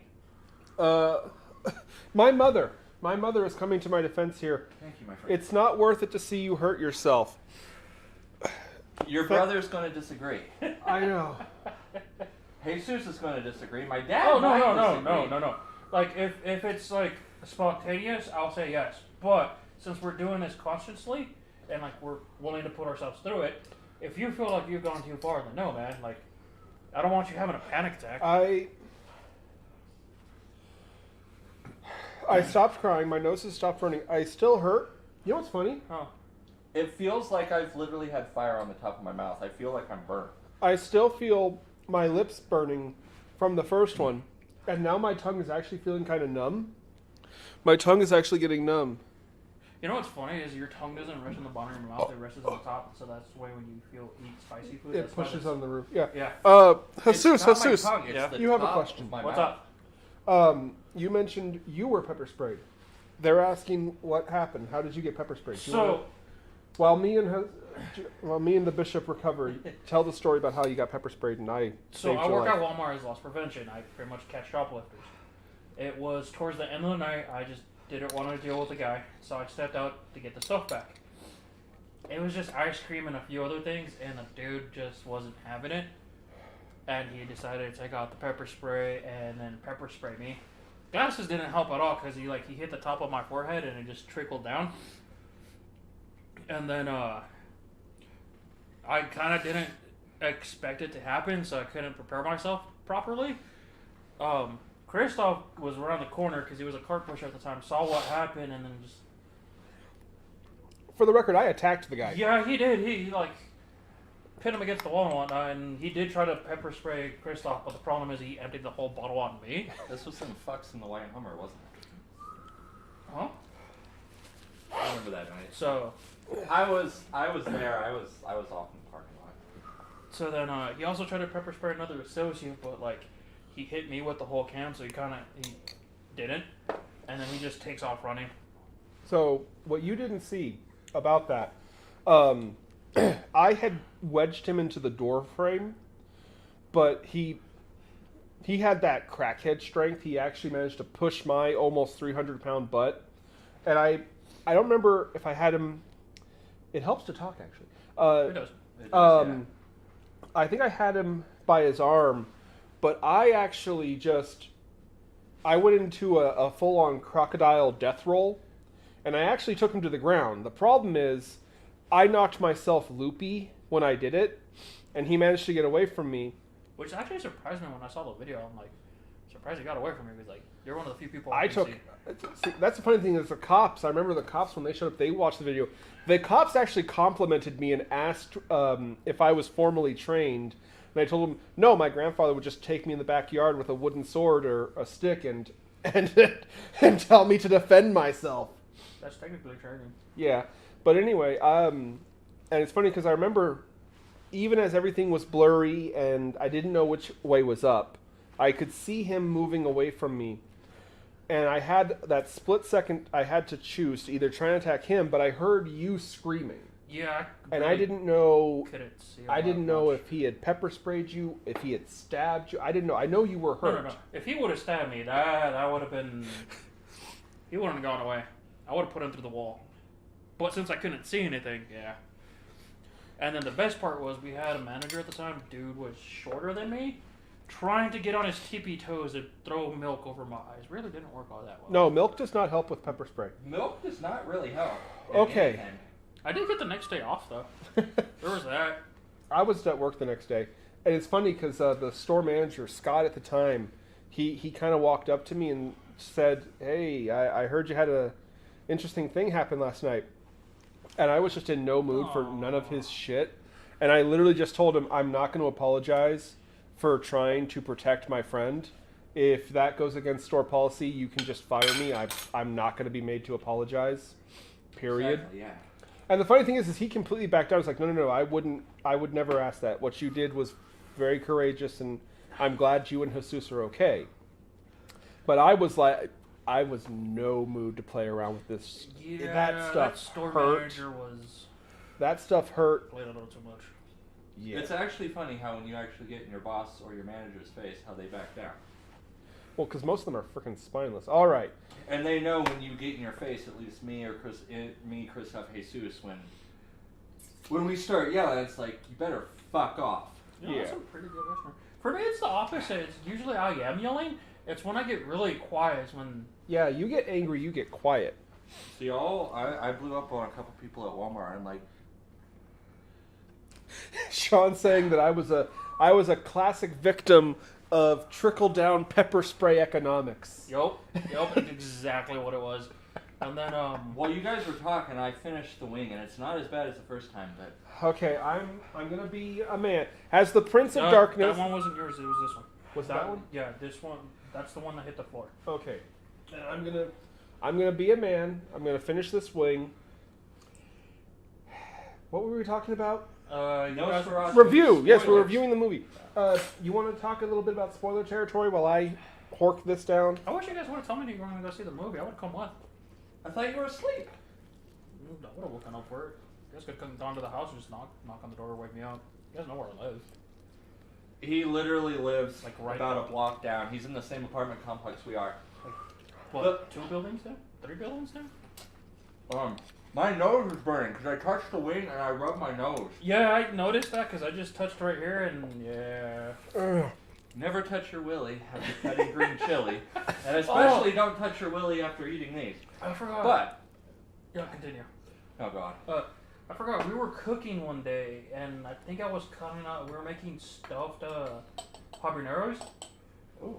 I forgot. I think it was habaneros or it was the orange one, the really spicy ones. Yeah, habaneros. Yeah. And then we were cutting those up and we were stuffing them with cream cheese and wrapping them with bacon. And I remember that. Like an idiot, instead of washing my hands after I was done cutting them, I touched my forehead. And then it got really hot and it just started trickling down. Yeah, okay, my left eye is burning because you can watch the review. I've wiped my eye, I've wiped my nose. It won't help. Where actually help? Hard more. I'm actually good now. But okay. Okay, finishing it wasn't as bad, but it still hurts! So, okay, we're in spoiler review. Yeah, spoiler territory, come on. Now, again, spoilers. I did love how the first act, and actually a lot of it was slow burn atmospheric horror with dark shadows, what's in the shadows. You can only see eyes, some teeth, which I think worked really well, even with the CGI, and the CGI was just so overused. But getting into spoilers, the part about the dog was really good because it was in the hold of the ship. The part with the animals, the first thing that gets attacked is the animals in the hold of the ship. Your dad said to give you a pat on the back. You deserve it. Hey, Dad. You want to put some in my bowl?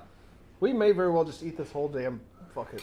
And the thing about animals getting attacked, I've seen John Carpenter's The Thing when I was very young, and the scene for 1982's John Carpenter The Thing is the kennel scene.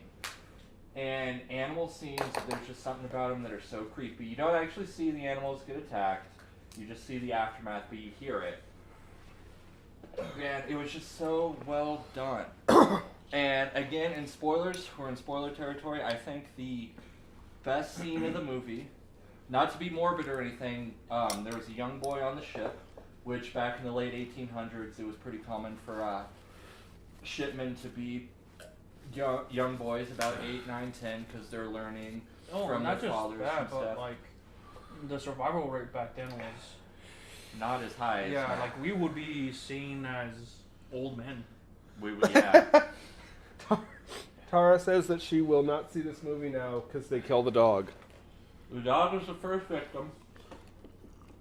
Then don't let Peter know. Then the Russian guy gets it. But I think the scene of the movie, The Thing, the scene of the movie is the kennel scene. The scene of the movie, at least for me, was when the boy was being chased by someone who had been turned by Nosferatu. He got into the cabin. It was very well done. He escaped. And then you're seeing all the characters rush to help the boy, and then you find out Nosferatu is in the cabin with the boy, and we're talking spoilers. The boy does die. It's one of the few movies where the kid dies, the dog dies, and it was just, again, not to be morbid, it was just very intense, very well done. And I remember when I was a kid, the 1988, The Blob, the remake, I love that movie. Also had a child. The first movie I seen where the child actually died, The Road Warrior, Mad Max 2, first movie I seen where the dog died, and usually most movies stray away from the dogs and the kids dying. This movie didn't, and everything was really well done about the movie. Like everyone is just revolting against this movie now, saying that they won't see it because the dog. I know it's like they swapped it off for probably a different prop or something. Cobalt's Corner is here. You probably seen it way, but it's like the writers knew those were the two things that would pull at your heartstrings, and they went over the top for it. And I wish they put that same love and effort into the whole movie that they did in those two parts. The whole thing, the ship is turning in a wave, very well done. That whole scene was just I'm like, whoa, wow. And everything seemed to be very practical. All the effects seem to be practical, real, except for Nosferatu, who, again, we're talking about Dracula he's like a bat scooch monster. on over. Come here. He's a bat monster. Can we and he's see? naked. Oh, if I was doing it, I just would have hired a contortionist, like we were talking earlier, Bill Skarsgård from It Part 1 and 2. He would have been so freaking good in this role as Nosferatu. There's another one who he's really tall and he's really good at doing that stuff. I just don't remember his name. Who was it that played Davy Jones? You know who I'm talking about. No. By the way, DJ Scraps is here to try some hot wings with us. Hi guys. Sorry I'm a little late. I was helping a friend with a game jam. Doing some game jam music. You want to go ahead and eat one or two to get caught up with us? Those are the hot ones. But, okay. Well, I also put some more on top after I took them out of the oven. You okay, buddy? He's getting quiet. It helps to talk. I'm ruminating. Give me a second. But yeah, two big things about the movie. I know I'm ranting because it is spicy. Talking helps. Go for it. Kristoff can talk more to this. It doesn't hold to Dracula as much as it could have into Nosferatu, Dracula, Count Olaf. Shouldn't have been CGI. You should have just hired a man who's pretty thin.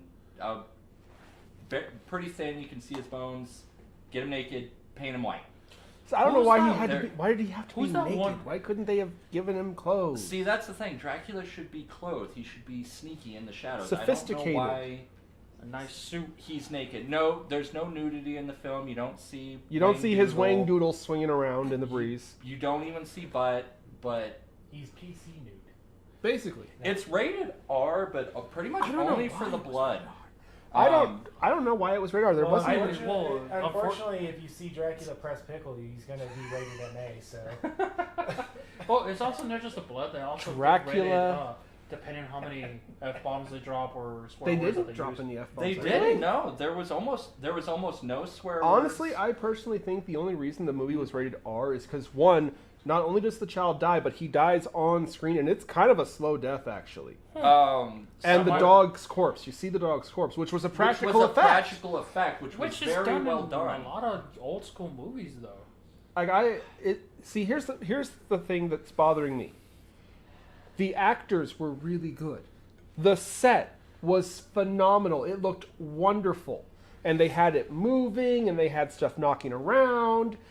And then there's that schlemiel of a goddamn vampire bat-looking thing that was just so... out of place. Yes, it looked so CG. And when everything else had so much effort, so good, it was really freaking good. They had a ship. I don't know the behind the scenes. I don't know if the ship was actually sailing. The waves, I could tell were CG. They had some CG rats. which actually look good. The CG rats look good. It's a brief scene. A lot of it was so actually handmade practical effects like you would see in the 80s or 90s, except Nosferatu. And that's a problem when your movie is about mother frickin' Dracula. There is one scene that bugged me, though, that, like, I will confess, there is one single scene that made me almost want to flip off the screen because it ticked me off, actually. There is a scene, and again, we're in spoiler territory, so you can't get mad at me. Ringo. Those are Mingos. You can't get mad. Yeah, I don't know. You can't get mad at me. I'm going to spoil this thing. When the captain dies, he holds up a cross, and Dracula is unfazed. Dracula cannot look upon the cross. He was cursed by God because he couldn't accept that his wife died while he was in war. Okay? It is an instrumental piece of the character's lore that holy objects affect him. And on top of that, it annoys me because they had a perfect... I can tell you how I would have done this scene. I would have done the movie as a whodunit. Like, you don't know who's actually Dracula. He's hidden amongst the people. And then, in the third act, the captain holds the cross up, and seeing the cross forces Dracula to take his true form. So a Thing reference. Yeah. With the blood. Yeah, how the Thing didn't want to be tested. It would have been like that. All right, good. So like that old... Are you still in view? Yeah. I can't see. I took my glasses off. Yeah, he's still in view. That last dab thing made me start crying. I had to take my glasses off, so I can't see. So, you guys are going to hate me. What is this? I am actually... I think it needs more spice, actually. Well, we have something special for you. With yours, I didn't put any extra on after they were done cooking, just because I thought you were going to eat them later. Jesus, where's this nightmare abomination you concocted? What do you mean? The blend of peppers. There's all that over there. But don't you have any more that you could put on his nuggets? I can't even touch my face. Yeah, the sausage is over there in the kitchen. That's the last guy. So that one should be like the dark red ones. Yeah, the dark red ones have the last dab on it. It's not even my spoon. I don't care. Fuck. But did he change into a bat? Sort of. He was a bat. He was just a big bat with a human head, basically. that's weak. He didn't poof into like a bat like... He was just a man-sized bat. The spices Fright Night. is too acidic. Yeah, thank you. I kept being reminded of Fright Night. If anyone has ever seen the movie Fright Night, that's what it made me think of. Which one? The old school one? The original one. Okay. The one from the 80s. You know what I'm talking about. Yeah. With that iconic movie poster that has the smoke becoming the clouds. Yeah, the good one. That was so cool. Anyway, though. So you have this blend of chilies that you just pureed. Yeah, with some Do you have any of this to tomatoes. put on his nuggets? Because he doesn't want to Yeah, eat. there's more in the kitchen. Because I want him to And you share guys can with... keep that, by the way, too. There's a lot of it I saw. Well, I figured Silver would end up doing something with it, so... But okay, so... Breathe. Yeah. I'm okay. Let's It's give just us- really painful. But I'm okay. What score would you give this movie? Alright. It's just pain. That shows you that you're alive. It's 2023. Touch my nose. The burn means it's working. Hold on to Choopy. It's 2023. You and him share a love for goats. I've seen 4 movies in theaters. Cocaine Bear. I didn't see that. We didn't buy you. We invited you to Cocaine Bear. But it's not Cocaine Bear. Real quick, my mother is saying that, I'm a great writer and I would have been able to make the movie way better. So You would have. You could have hired me to just get naked and put white body paint on me. Dracula does not need to be I'm going to shoot right there. No, yeah, Dracula should not be naked. At the end of the movie, it was great. Spoilers, okay. The end of the movie, again, spoilers. In the original Dracula Nosferatu, nobody survives the ship. Oh, real quick. That they know of. There is one other contradiction I realized. I didn't even think of it till just now. In the original story, the captain was tied to the ship's wheel. In Last Voyage of the Demeter, they untie him from the wheel. not the most important thing in the world, but just a inconsistency that I noticed. A nitpick. Because that was a thing. You don't leave your post. You're the captain. You go down with the ship. You tie yourself to the wheel. That is a historical thing. There have been captain tying themselves to the wheel. Anyway, though, because that way, even if the ship is lost, you can go to the afterlife saying you didn't leave your ship. You didn't abandon. Yeah, isn't that like a point of pride, like going down to Davy Jones' locker with the ship? Okay, ready? Oh, hold on. Back in the day, yes. You're gonna eat. We got to do it all together.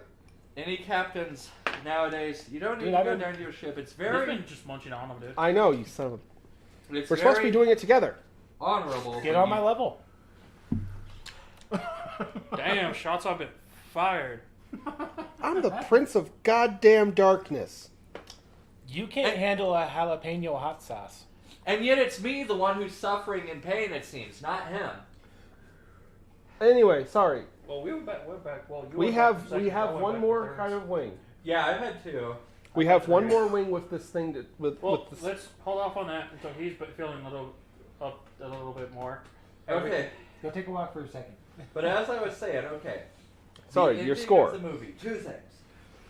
In Nosferatu and the original Dracula, no one from the ship survives that we know of. I went into the movie expecting them to do this. One person does survive the ship by getting on a broken piece and floating away. And then the actual end of the movie, he makes it to London. Or at least England. They were sailing to London, but I don't think they actually made it to London. He makes it to England, and he's sitting in a tavern, and Nosferatu is there, fully clothed, with the cane, Wolfman's cane. Yes, that was an Easter egg. He has a hat on. He looks like Dracula, like Nosferatu. And that's how I feel he should have been on the ship. Except maybe the last scene, fine. Maybe the final act, fine. He's the big naked white bat. Whatever, but he should have been fully clothed, regal, because Dracula is a gentleman. He's a count. Regal. He's a noble, for crying out loud. He should have been sneaking around the ship in the shadows, like literally an actor, white makeup, maybe some teeth, contacts, but no, it was all CGI. And I would have ended the movie, if you've seen the movie, when you do, Dracula looks at our survivor and smiles, and you see the teeth. I would have cut to black right there. But the movie went a few seconds longer, and Dracula gets up, walks out, and the main character follows him and says, I will hunt him down until I kill him. Yeah. I personally would have had Dracula turn, smile, cut. Not that it was bad, but that's just what I would have done. Now, this is going to be our longest episode ever. I know, I'm in pain and I'm ranting. Score. Give us a number. Come on. All right, as I was saying, we saw Cocaine Bear, Scream 6, Super Mario Brothers movie, and now The Last Voyage of the Demeter. Not as good as Cocaine Bear. I don't think anything's going to rival that this year. Way better than Scream 6. Cocaine Shark. Cocaine Shark. Coke Raccoon. Mm-hmm. 0 to 10, I would give the movie 7. And again, like I said, as a horror movie by itself, actually really good. But if you go in as a Dracula Nosferatu movie and you hold it up to what it should be compared to the books and the old movies, I had the like a 4. I had the Godzilla 2000 syndrome. That's actually the example he used. So real quick, yeah, it actually did have a couple cool Easter eggs. It had Lawrence Talbot's Thousand Island dressing. His cane, if you're familiar with the Universal movies, the wolf-headed silver cane, which I thought was a really nice homage, nice touch. Overall, myself, personally, I would also say, as a horror movie by itself, it easily is a 7.5, I'd even argue. There is some genuine good work in this movie. It's a shame that they trip up on arguably the most important thing, but there's a good effort here. As a Dracula movie, specifically as a Dracula movie, I'm going to be completely honest, and yeah, I'm a jerk, I'm going to say it, I'd honestly give it a 2.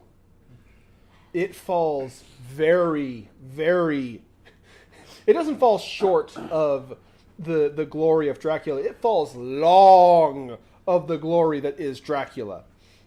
But it's still good. I will give it a resounding I was at work out of 10. I was sleeping out of 10. But That being said, I am planning to go watch The Nun 2. There was a trailer for that. Yeah, the trailer looks pretty good. I like how they're still how it's following the nun, and it should be taking place after they had contact with the Warrens after they had exorcised her out of the farmer guy. I've not seen the I've first never one. seen him. So it should take place after that. That's what I'm thinking. But the trailer looked pretty good. So can't wait to see that one. And also, really quick, I know we're over and we've not even had the third wing yet. I'd give Last Voyage of the Demeter, in general, 6 out of 10, 7 out of 10. Super Mario Brothers, I would give like an 8 out of 10. Cocaine Bear, like 9 out of 10. Super Mario Brothers. That's like the only movie I've seen. So I absolutely loved the Super Mario Brothers movie, but Illumination has a really, really bad reputation for overusing specific songs, and I am so tired of hearing "I Need a Hero" on their films. And they put it into a film where they got licensed by a company that has a hired full orchestra.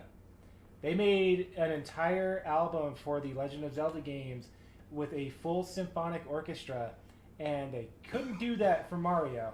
They had to use No Sleep Till Brooklyn, I think it was. Yeah. And I Need a Hero. Well, No Sleep Till Brooklyn's a good song, though. Yeah, but the only reason why they used it was because they were in Brooklyn. Well, that's a good reason to use it. That's not really a good reason to use it.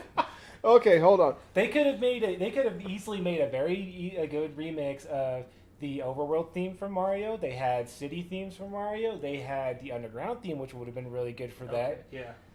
Yeah. Okay. I'm going to rein the kobold in because I have a feeling that this could be your Goku button, isn't it? Anyway, though. So these hot wings are special. They have been covered in a special blend of peppers that this crime against man and God alike blended together. Yeah, I am a god.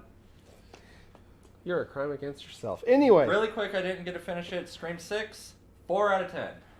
You're too generous. At best, it was 3. Cocaine Bear, 9 out of 10. Super Mario Brothers. The scene where they're going across the ladder. Yeah. I saw that. There's actually practical effect on that. Oh, you horrible! Did you not see when she falls?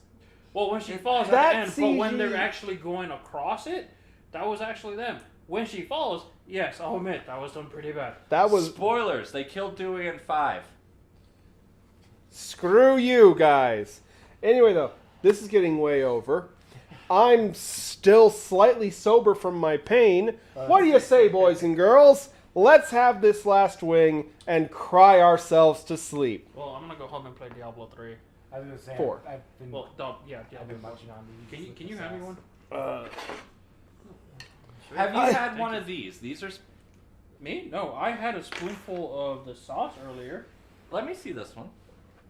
I was gonna say because I got a cup full of the sauce right here, and I'm just. You've been you've been dipping.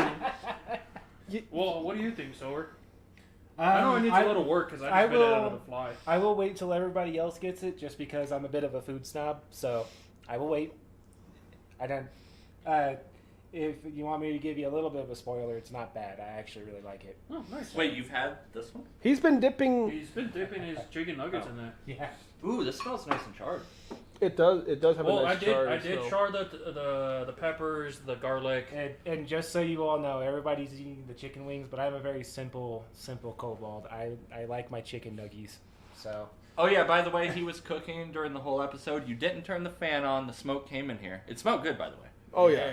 I was wondering what that was too, because I was in there working on music and I smelled smoke and I was like, either somebody's smoking a cigarette or the house is on fire. Let me go find out. No, So, it's just a Mexican in the kitchen. Are we ready, guys? I'm going to say, smelling this smells like nice and charred. It doesn't smell spicy compared to the ones we just had, which actually smelled pretty bad, so. Yeah. Are we ready? Yeah. Food starts with the eyes, then the nose, and then the mouth. 1, 2, 3. Oh.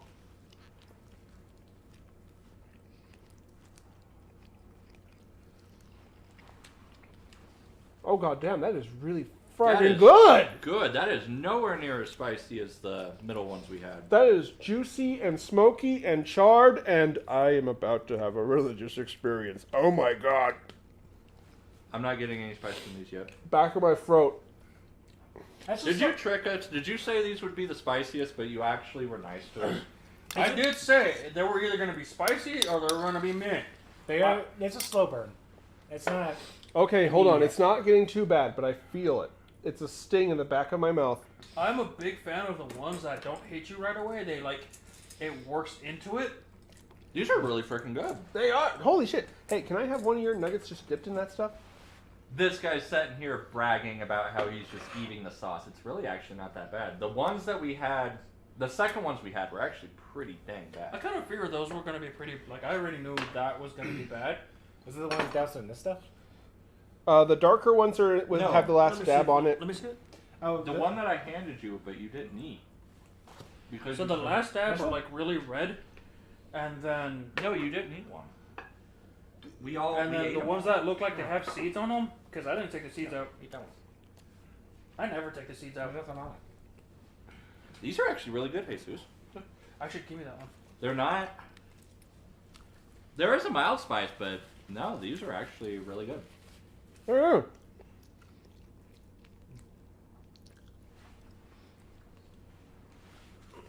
You want to hold this for a second so I can pour some? There you go, guys. That's a Christmas present. Echo. So No, seriously, that minced up pepper. It's not. There is spice. There is pain, There is spice. but it's not bad at all. That's really fragging good. So coming from the sauce snob, aka me,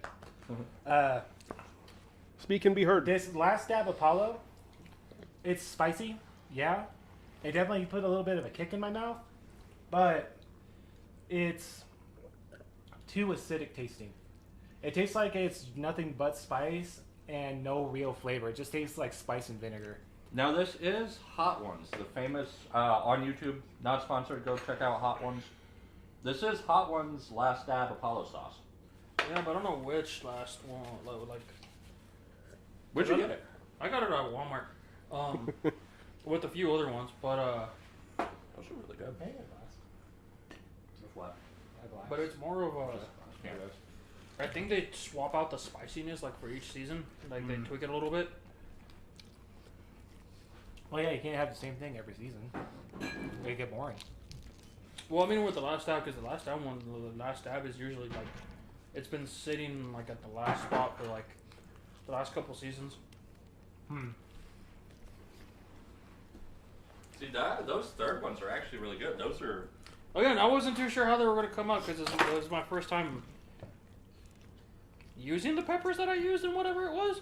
I did say it was either going to be funny for good. Good night, Mom. Mom Funny has to for go to her, bed. It's going too late for her. She's falling asleep. Oh, you probably should wrap it up. Pretty sorry. Sorry. No, you're good. No, these are actually really good. They're very mildly spicy. These are really good. Those second ones we had, whatever you did to those were painful. The All one I- where I'm just. All I did was I put the sauce in a bowl, put the chicken wings in the bowl, then dumped them in the oven. When they were done, I put some more sauce on top, and that was it. Those dark ones are really they were bad. They were bad. But the ones that you put that pepper blend that you made, that pepper blend is really freaking good actually. No, if I only had some ghost peppers. Next time. No, these are actually really good. Yeah, I like it. I'm actually something just hit me like a truck. I'm not sure what it is. Gonna mix this with my Thousand Island Probably dressing. put enough habaneros in there. That's probably what it is. Oh yeah. He bought a bunch of habaneros. Not about 4. That was not a bunch. Oh. Could have used another 4, maybe 8. Well, Yeah. These are seriously good. Yeah, something's hitting me a little bit like a truck now. My mouth is burning. Congratulations, Jesus. You made me admit that something is spicy. Yeah. See, you're starting to scare me now because these are really good. And I'm on my second one. But anyway, ladies and gentlemen, this has been From One Side to the Other. I am the Prince of Darkness, Kristoff N. Chester. We have our good friend back from the void, Jesus. We got the Bishop. DJ Scraps from Goldball's Corner finally made it. Glad that you actually were able to show up. I was actually kind of sad that you weren't there. I was too. Sorry for being late, guys. I just had a prior engagement I had to finish up. No problem, no problem. But anyway, we'll be back next week.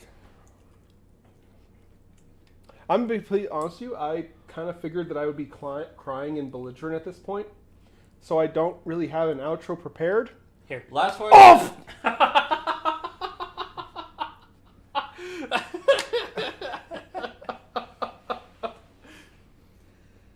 Does that help? We'll see you all next week. And you can just be surprised with what the episode is going to be about. But until then, Ow. keep checking the shadows. Oh, that was funny. Oh! Oh, the things you do.